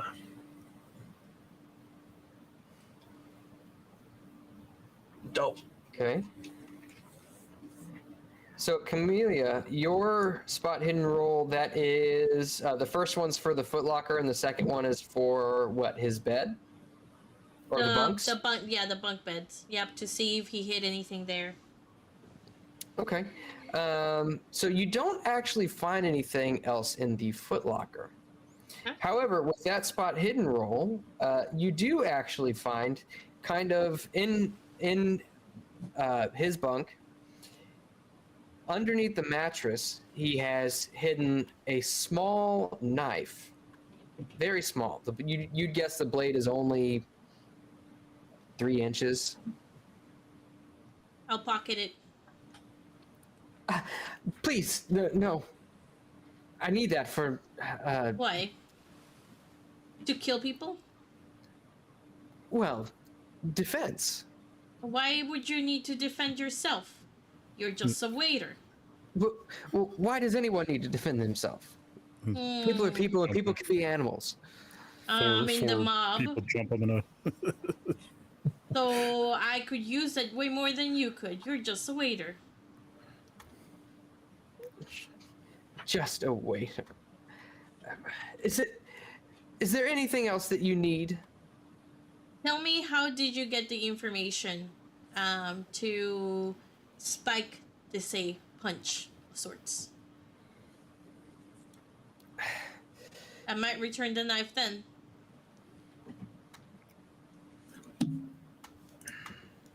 I was given a note and a promise of some extra funds Okay, if where's I the were to note? spike its drink. I threw it overboard. And when are you supposed to get these funds? And how are you supposed to get these funds? The note said that I would get the funds once we reached London. Okay, how do you know where to meet the person? This, I don't know yet. I don't know yet. They just. Please, I just want to. I've had enough excitement for tonight. Please, do I have to answer any more questions? Yes. I'm really sorry. I was assured that he wouldn't come to harm.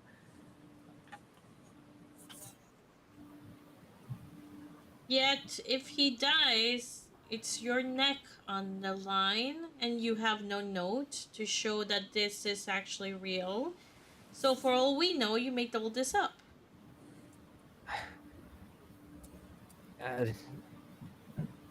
I guess you'll have to take my word for it.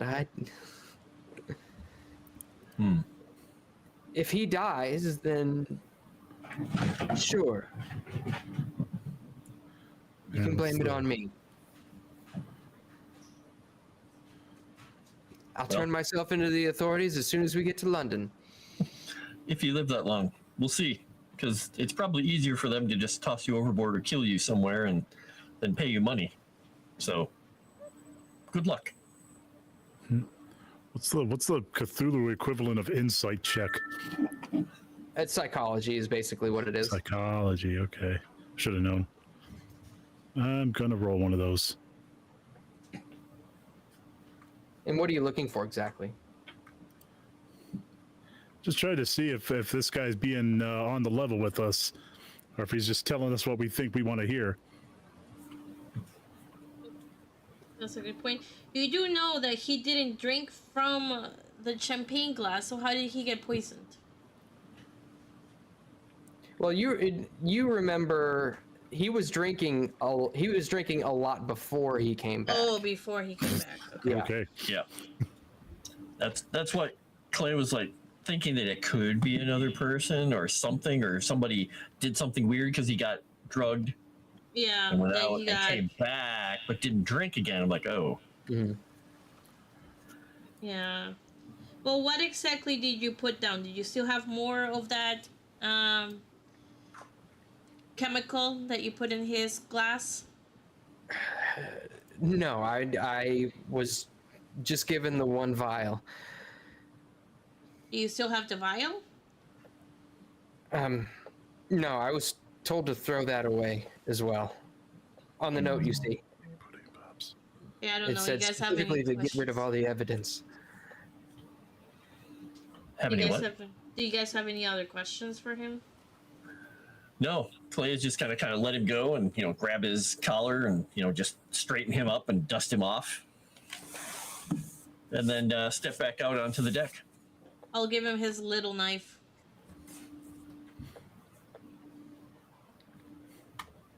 All right. We're And watching he you. takes it and he do puts this. it back. He takes it and he stuffs it back underneath his mattress. It's not a great place to hide it. Just put it under And- your pillow in case you need it. And as you exit the room, you turn back and you look and you see he kind of sits down on his bunk with his face in his palms, and the door shuts behind you. Dun, dun, dun. Never heard from again. Maybe not. One can hope. Who knows? So, should we go back and check on the professor? I'm sure he's probably had more bread, more wine. Yeah, Yes, let's do that. I've been eating lots of bread while they were going to sober up. Oh, the professor. There's a mystery. So you all return to the dining room, and you can see that it has sort of emptied out. The dinner crowd has emptied out. A few of the tables have been sort of pushed aside and cleaned off. And you would know that this room does not actually close until about 1 a.m. But after dinner time, it turns into a dance hall. Now, given that Mr. Orr is still sitting at the table, they've held off on pushing his table aside to allow him a little bit more time to indulge. By the way, I was gonna bring this up earlier, but I didn't want to interrupt. And this eccentric asked it. I'm assuming Calvino is either in the stateroom or he's just been wandering the ship because, well, that's what he does. He is pretty much his own cat and comes and goes as he pleases. Yeah. So you will say that because I'll be honest, that's one little thing that I did not think of when I first prepared this. Yeah. So we'll say that you. Professor Smith had made special accommodations for the ship line to allow you to keep Calvino in your room. Okay, great. Tomic says Calvino is actually the main bad guy. Nice. I'm eating a piece of cherry pie when they come in. Now you made Jimmy jealous. Sweet cherry pie. I believe this was the last slice. Aww. I mean, they are getting prepared for the whole dancy thing. Dejected, actually genuinely sad. What's that term you youngins use these days? Good man, you snooze, you lose. Don't think I ever heard that one, Mr. G. Clay is just gonna pat Jimmy on the shoulder and say, "Don't worry. Now you get to find some ladies to dance with. Better than pie." Jimmy, what did you find out from that man who drugged the president's brother? Ex-president's brother. Well, we found out that someone in London bribed him, sir. Ooh, interesting. Did they say why? He wasn't. He looks to the others for help. Jimmy kind of has what may be in future dates referred to as ADD.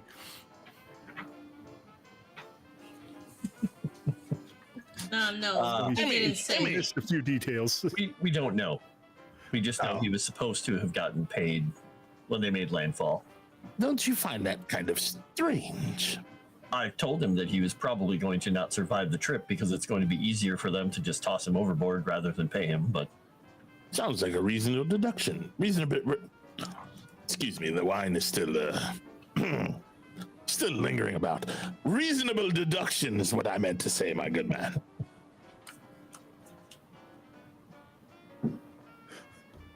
Thank God there's a couple of adults in the room. Camera says, I think at this time it's called absent-minded. Oh, right.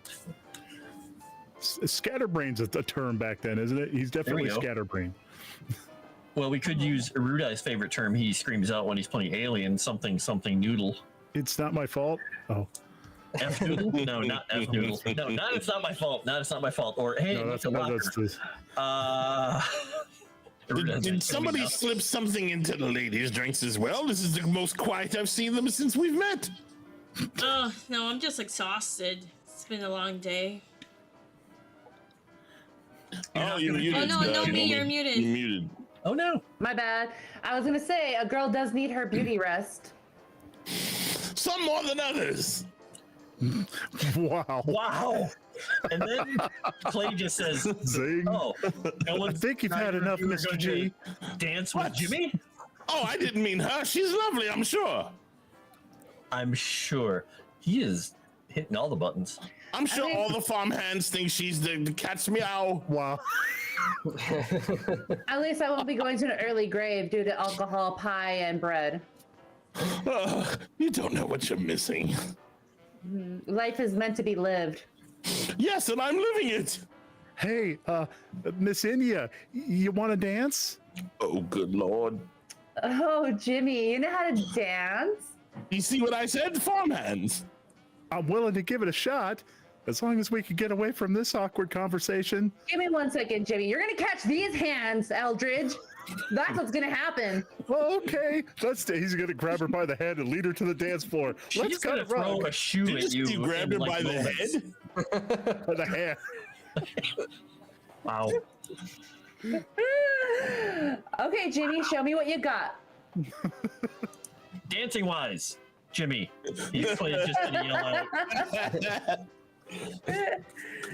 Oh, Go on, boy, cut a rug. I would say, go ahead and give me. Oh man, I kind of want to call for an appearance roll on this one. oh man. Oh boy, failure. Literally its worst stat. Yeah, let's go with that. Oh, golly. Golly. Where is it? Where is Oh, it? don't forget, Oh, you got some Eureka points still. I don't True. think there's enough Eureka points to help me on that one. Wow. Yeah, they don't stack, so. I'm going to use one anyway. Screw it. I'm going to use one anyway. Every little bit. Okay. So where's the appearance? So it'll be on your main page. Or would it be charm? Oh, no. Charm could work, no? I would consider charm more of a speech-driven skill. Fair. Okay. Okay. Yeah. All right. Here we go. Here we go. Got the. Yeah. Here we go. All right, Jimmy. Whoa. Whoa. Hey. Wow. Yeah. Jimmy actually has got some moves. He can keep a rhythm. Jimmy boy can dance. Color me impressed, Jimmy. Oh, shucks. Who taught you how to dance like this? My mom. Oh, she sounds like a lovely lady. She sure is. Kind of like you. Golly. I gotta go now. Oh, Jimmy, but you're doing such a good job. I'm He is going to impressed. run off, trip and fall, and then get up and then keep running. I go over to help Jimmy up, at least to take the dust off his suit. Let me tell you, Mr. York, good help is hard to find these days. What does he do for you? Fetches this, fetches that, keeps the books, he's useful at times. He's a scholar. He's an intern. I don't know what he's trying to learn. He helps me.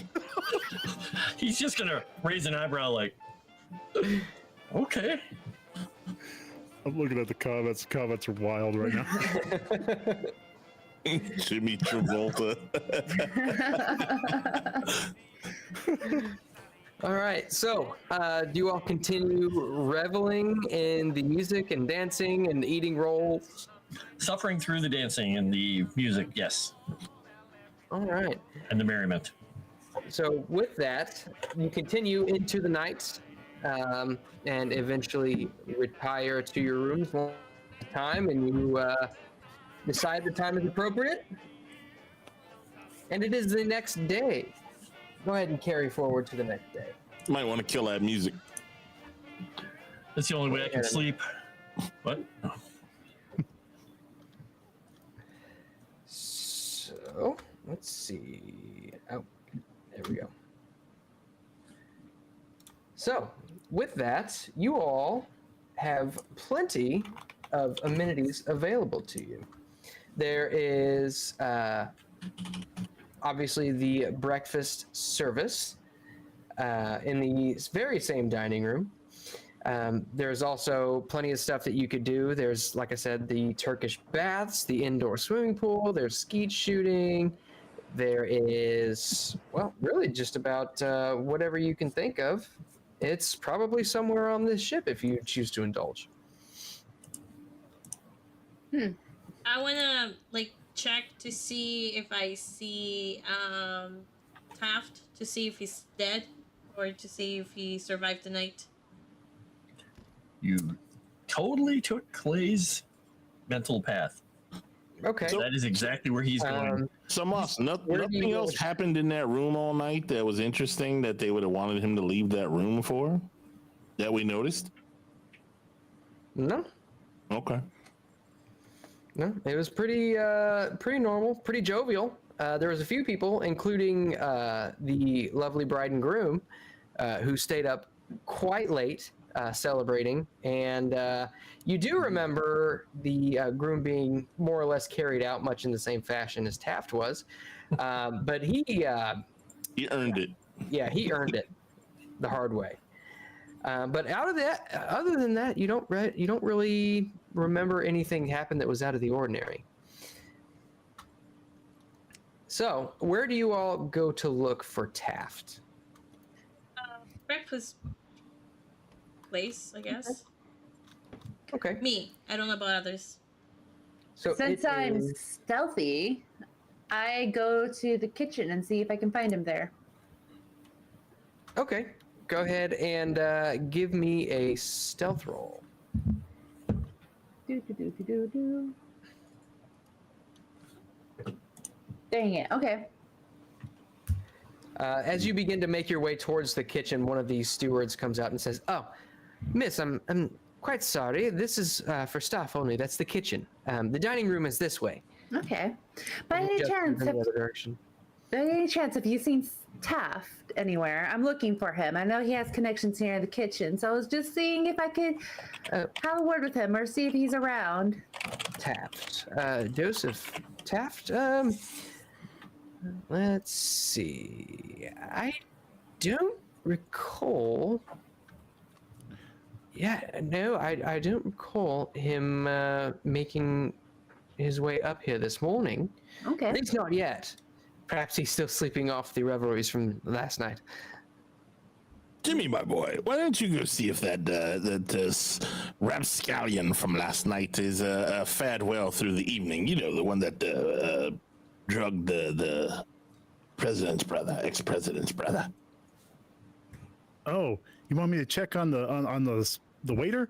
Yes, see if something happened to him. Mr. York seems to think something might have befell him You got it, Mr. G. for his part in this debacle. And Jimmy will immediately go to carry out that order. I'm sorry. You're checking for. They went to go Shaw? see if the waiter got murked or something like that. The one Okay. from last night. Are you going man. back to his room? Yeah. Okay. So you open the door and the room is empty.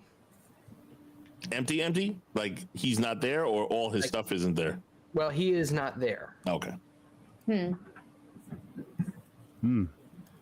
I was a servant, where would I be right now? Probably in the kitchen. Wow, thank you, disembodied voice. It sounds like Mr. G. I think that's where I'll check. Okay. Are you going to attempt to sneak into the kitchen as well? Well, not really going to sneak. I mean, that ship has sailed. No pun intended. So Jimmy's just gonna see if he can spot him in the crowd of other servants. Okay. Give me another spot hidden. Okie dokie. You got this. I got this.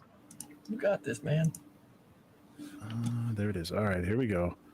Let's see. I should probably have used my Eureka point. Oh well. Yeah. At this point, you don't see him. And there is quite the flurry of stewards getting ready for breakfast service. So quite a few of them running around, but you don't see Shaw. Maybe I could try grabbing one of the other servants and asking if they've seen him. Okay. You grab hold of another steward, a young lady with darker hair. It's pulled back in a very tight bun. She says, "Oh, yes. Can I help you?" Yeah, thank you, miss. Have you seen a servant whose name I totally remember? Hang on, I got it. Shaw. Thank you, other disembodied voice. Have you seen the servant named Shaw? Shaw. Lester Shaw? I can't say that I'm familiar. Oh, golly, you Shaw, must are you? have seen someone like him, and I describe him. Dapper fella. Oh, yes. Yes, this is actually, I didn't recognize him. I never spoke to him, and this is actually the first voyage he's been on. But I never spoke with him directly, nor learned his name. But I haven't seen him today. Is that something that I can help you with? Well, golly, thanks, ma'am, but no. Thank you very much. I'm going to let her go. She carries on with her business. Boy, I sure am meeting a lot of dark-haired ladies. Jimmy has a type, confirmed. There weren't a whole lot of dark-haired ladies in Kansas. A lot of blondes are out in the sun all the time.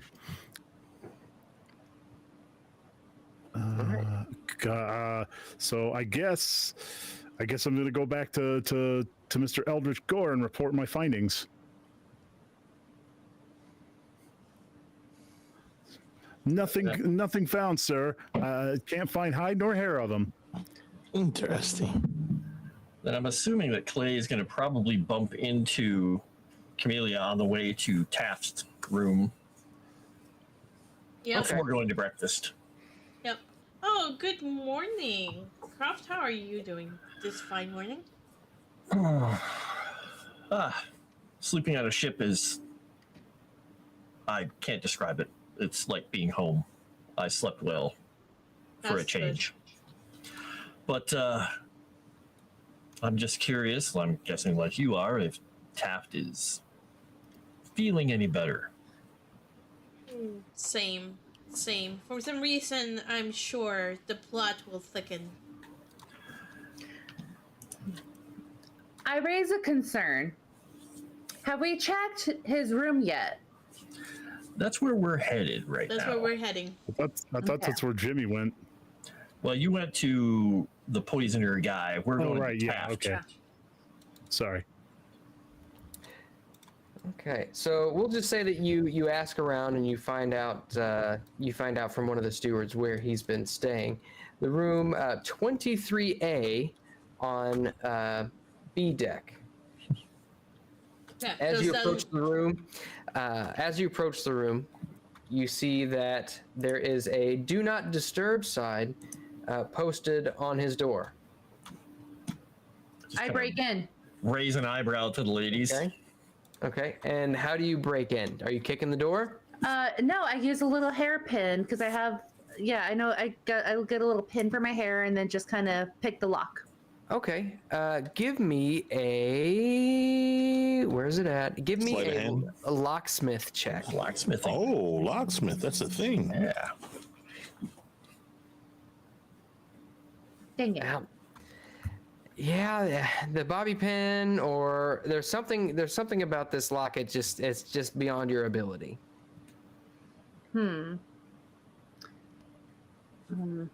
Just look over at Nidia. No? The hinges are outside the door. I use a tool, like a flathead screwdriver, to lift up the hinges and take the one bolt out to take the door off the hinge. Okay. Do you have a flathead screwdriver? I can grab one from below the deck. I expected you to just go Oh, wait, no, hold pull it on. out of her hair. Hold on. Because I did sneak some knives underneath my, on my person. That's, no one's going to check a woman. Because I'm from Mexico. How else am I sneaky in my life? So I pulled out a knife out of like my boot pocket, or my little boot side. Okay. And you slide the little bolts out of the hinges? Yes, I do. Interesting. And you are not worried about other people wandering the hallways, or how are you doing this? Isn't this late at night already? People are already in bed? No, this is morning. Morning. This is the next morning, yeah. I asked Roulette if she can be on guard down the deck or down the halls of the bedroom, and then Jimmy at my side, since I have him wrapped around my finger. I have him go on the other side to keep a lookout. I mean, I was with Mr. Gore. Yeah, he's with me. God bless. And Clay is there, but he's kind of leaning against the window, just kind of like, or the wall opposite, just kind of like smirking, like, this is unexpected, but Maybe try knocking the He's door loving it. first, but sure. that's exactly what he was thinking, but he's just like, this is way better. We could knock on the door, but it does say "do not disturb." So I'm just like, I'm gonna make it as disturbing as possible. Well, at that point, like, what is gonna be? I mean, if he's alive, he'll just be mad. True. All right. Since the pick lock didn't work, we knock on the door. No answer. Does it sound Look like at that, somebody Roulette. snoring? Like heavy fat man passed out snoring through the door? It sounds like Elder God, like breathing heavily after the bread rolls that he ate. All that.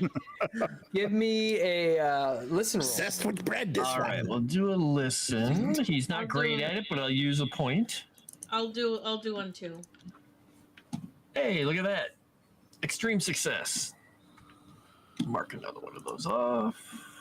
Okay. Should I do it? Listen as well. If you want, yeah. All of our ears are up against the door. I'll take turns putting your ears up against the door. Man, I am bad at hearing too. Gosh, dang it. Well, so Clay and Camellia, actually, you all realize this. You don't hear anything. It's really quiet in there. Dun, dun, dun. Does the door look like it has been tampered with? Not to the naked eye, no. Okay. Time Clay's to just going take to- the door down. Yeah, Clay's just going to move the ladies aside if they don't mind, and he is just Yep. going to kick it. Okay, just give me a strength roll. All right, we're going to do a minus. Use another point on this. Hope he doesn't break his leg. Oh, and he good thing I used that. Barely. Made it by a point. Okay, so you kick the door, and it you just barely get it to where the latch breaks off of the door frame. And you see from the other side of the hall, after this loud bang, after your foot makes connection with the door, you see at the end of the hall, there's an individual kind of looking down the hall with a strange side eye, wondering what on earth is going on. And then they kind of rush on down the hall away from you. But you do find your way inside.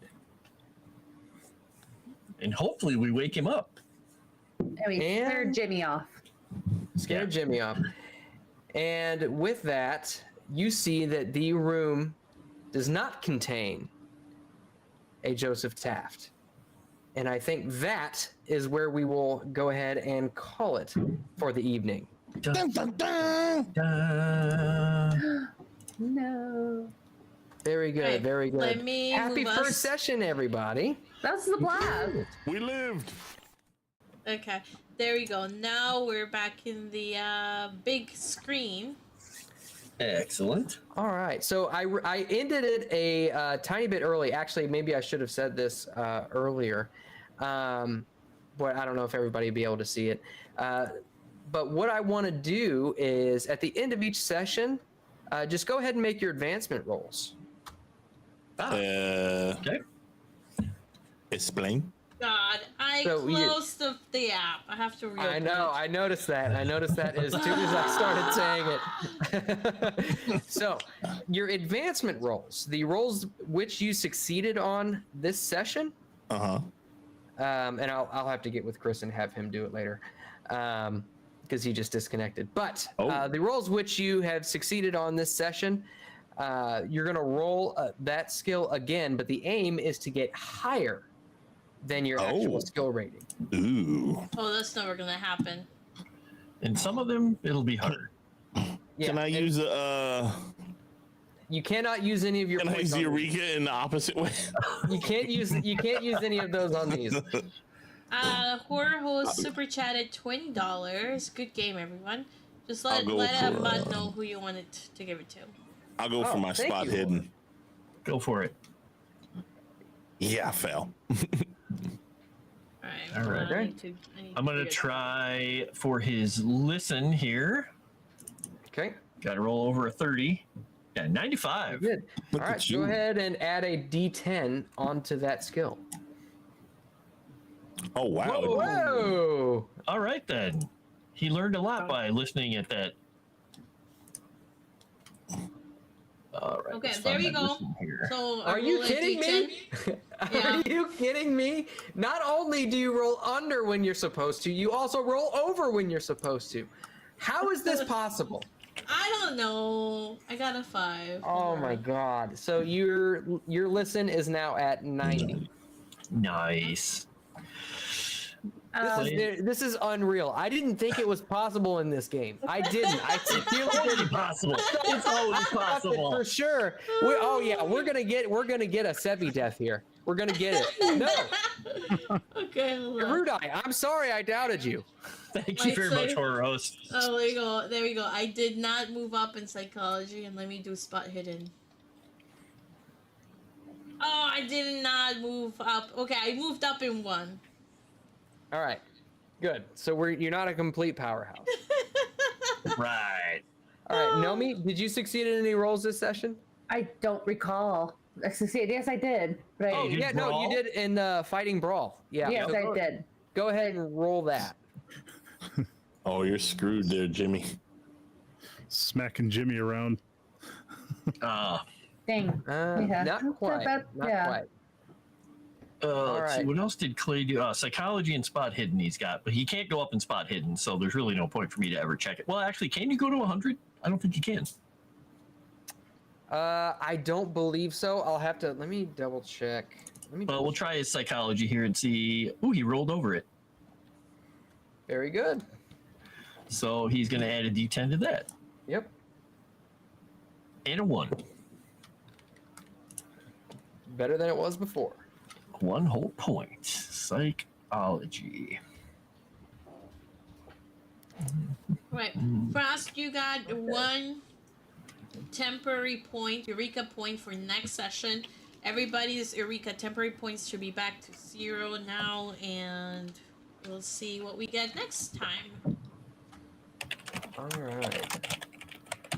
And then, Chris, did you want to go ahead and roll your improvement rolls? Okay, so what exactly does that entail again? I'm sorry for being slow.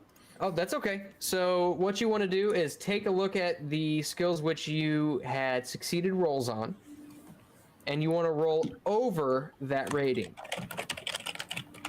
Okay, well, I think I rolled 4 times and only succeeded once, and that was on the dancing. So your charm. Oh wait, no, okay. and the medicine check. So I succeeded twice. Yep. Or you succeeded on first aid is what you did. Because medicine and first aid are separate. So go ahead and roll another check for first aid. Okay, doke.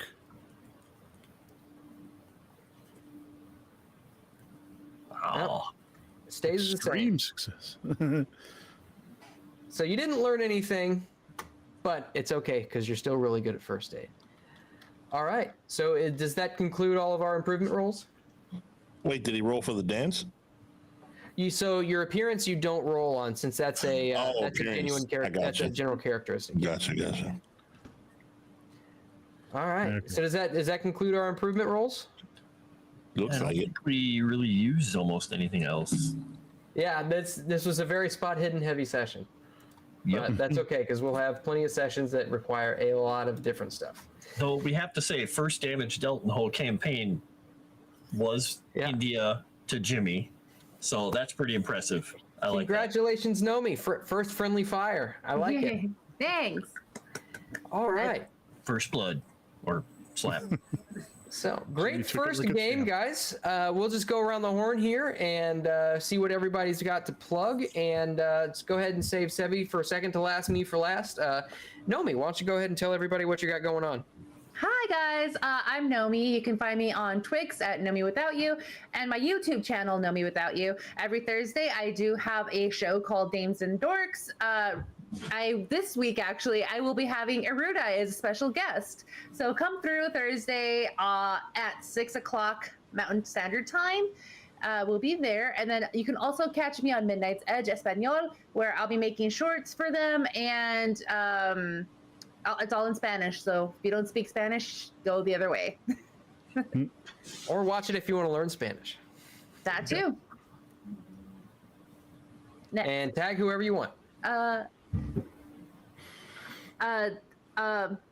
my gosh, I'm lost. I don't know. JT, go. I choose you. Oh, I feel like a Pokemon. Check me out Friday on Mummy's Mask on the Geeks and Gamers tabletop, and then after that, check me out on my own channel, which would be my Rumble channel or my Kick channel at Savage Talk, where I will be doing Kaiju Watch with a special guest this week because my co-host is busy, and that's going to be fun. The last episode was awesome. We had a great time staying up to all hours of the night. And then again, catch me back here on Monday. I think that's it. I will give it to Jimmy Eyelash. Jimmy. Okay, KrisWithADagger. You can find same name across every platform. I've got a video coming up for Geeks and Gamers Tabletop about White Plume Mountain for D&D. I do funny voices and stuff, so I occasionally post like my D&D campaign sessions. Like I do like a narrative that I voice of everything we did. You know, it's just a goofy thing that I do. You can find me on Minds again at KrisWithADagger, one word, and I will hand it on over to Froste. Have you have you gone yet, Froste? I have not. So I am Frost. You can find all my links in a convenient link tree that makes our Queen shirts very happy. So I'm on Twitch and Kick and Instagram and X, Twitter, whatever the heck it's called, all those places. I stream usually on Saturdays, writing/gaming streams, depending on what I feel like doing, and then whatever else I can during the week. I am also excited to get going on working on some of the fun stuff for Legend Seeker. And I guess, you can find me here on Mondays at 8 on this channel. playing this game and pushing poor little pursers and stewards up against walls. Thanks. Well, I am Sevvy. You can find me at Geeks and Gamers Tabletop on Thursdays, Fridays, and Sundays, and then you can find me over here in Moonskull every other Wednesday, Fridays, Saturdays for Star Wars, and then Mondays for Call of Cthulhu. Generally, when I'm not streaming over here or at Geeks and Gamers Tabletop, I am streaming on my private Twitch and Kick. So give those a follow. Also, if you have not yet followed my Instagram, please do so. I'm doing the race to 6K. So hopefully you guys can help me and sub there. Just the one thing, I guess two things to plug. One is Cult of Sevvy merch. We just got done with a couple new scenes, so we'll have some new Cult of Sevvy merch. Make sure to check it out. And then second, please do support Legend Seeker. So if you guys don't know, Legend Seeker is an alternative to... I am not going to be good at like shilling this, but basically something else. Different type of role-playing game. And Erudai and Froste are working on it. We really do need your support. You can go to Gilded, become a member. All of the memberships go 100% towards Legend Seeker, and that goes towards writing, performing, getting art, getting all that fun stuff done. There's a lot of perks. The Queen Shirts will put the perks and the goals in the chat, and I will pass it to Moss. Hey, yeah, thanks for playing, everybody. Thanks for being here. Thanks for watching. It's weird going last on here. I want to thank my mom and Jesus and everybody who was there for me, who watched me at my lowest and now is here to witness me at my highest. So bask in my glory. I am Moss. You can follow me on Twitter if you want. That's at MossMuff. You can find me here, obviously, on Monday evenings for Call of Cthulhu. Obviously, Thursdays on Geeks and Gamers Tabletop for March of the Dragon Queen, and then back here on Saturdays for Star Wars. So busy. Got all kinds of stuff going on. Yeah, and as Sevvy said, support Legend Seeker. Subscribe via Gilded if you can. That's everybody appreciates that. Again, thank you everybody for and until next Monday. Let's give Moss a hand for doing such a good job on his first. Yes, good job, Moss. Hey, Moss. Though, Moss, I am getting a phone call right now. Just a second here. Oh my gosh. Oh, it's Bananas. They're very upset that you did not say anything about them. They're really, really mad. Oh gosh, I meant to get some at the store the other day, and it slipped my mind. Next week, I will have Bananas ready for stream. As he kills the channel. Thanks for joining. Bye, everyone. Have a good night. Hasta la vista, baby. Nice.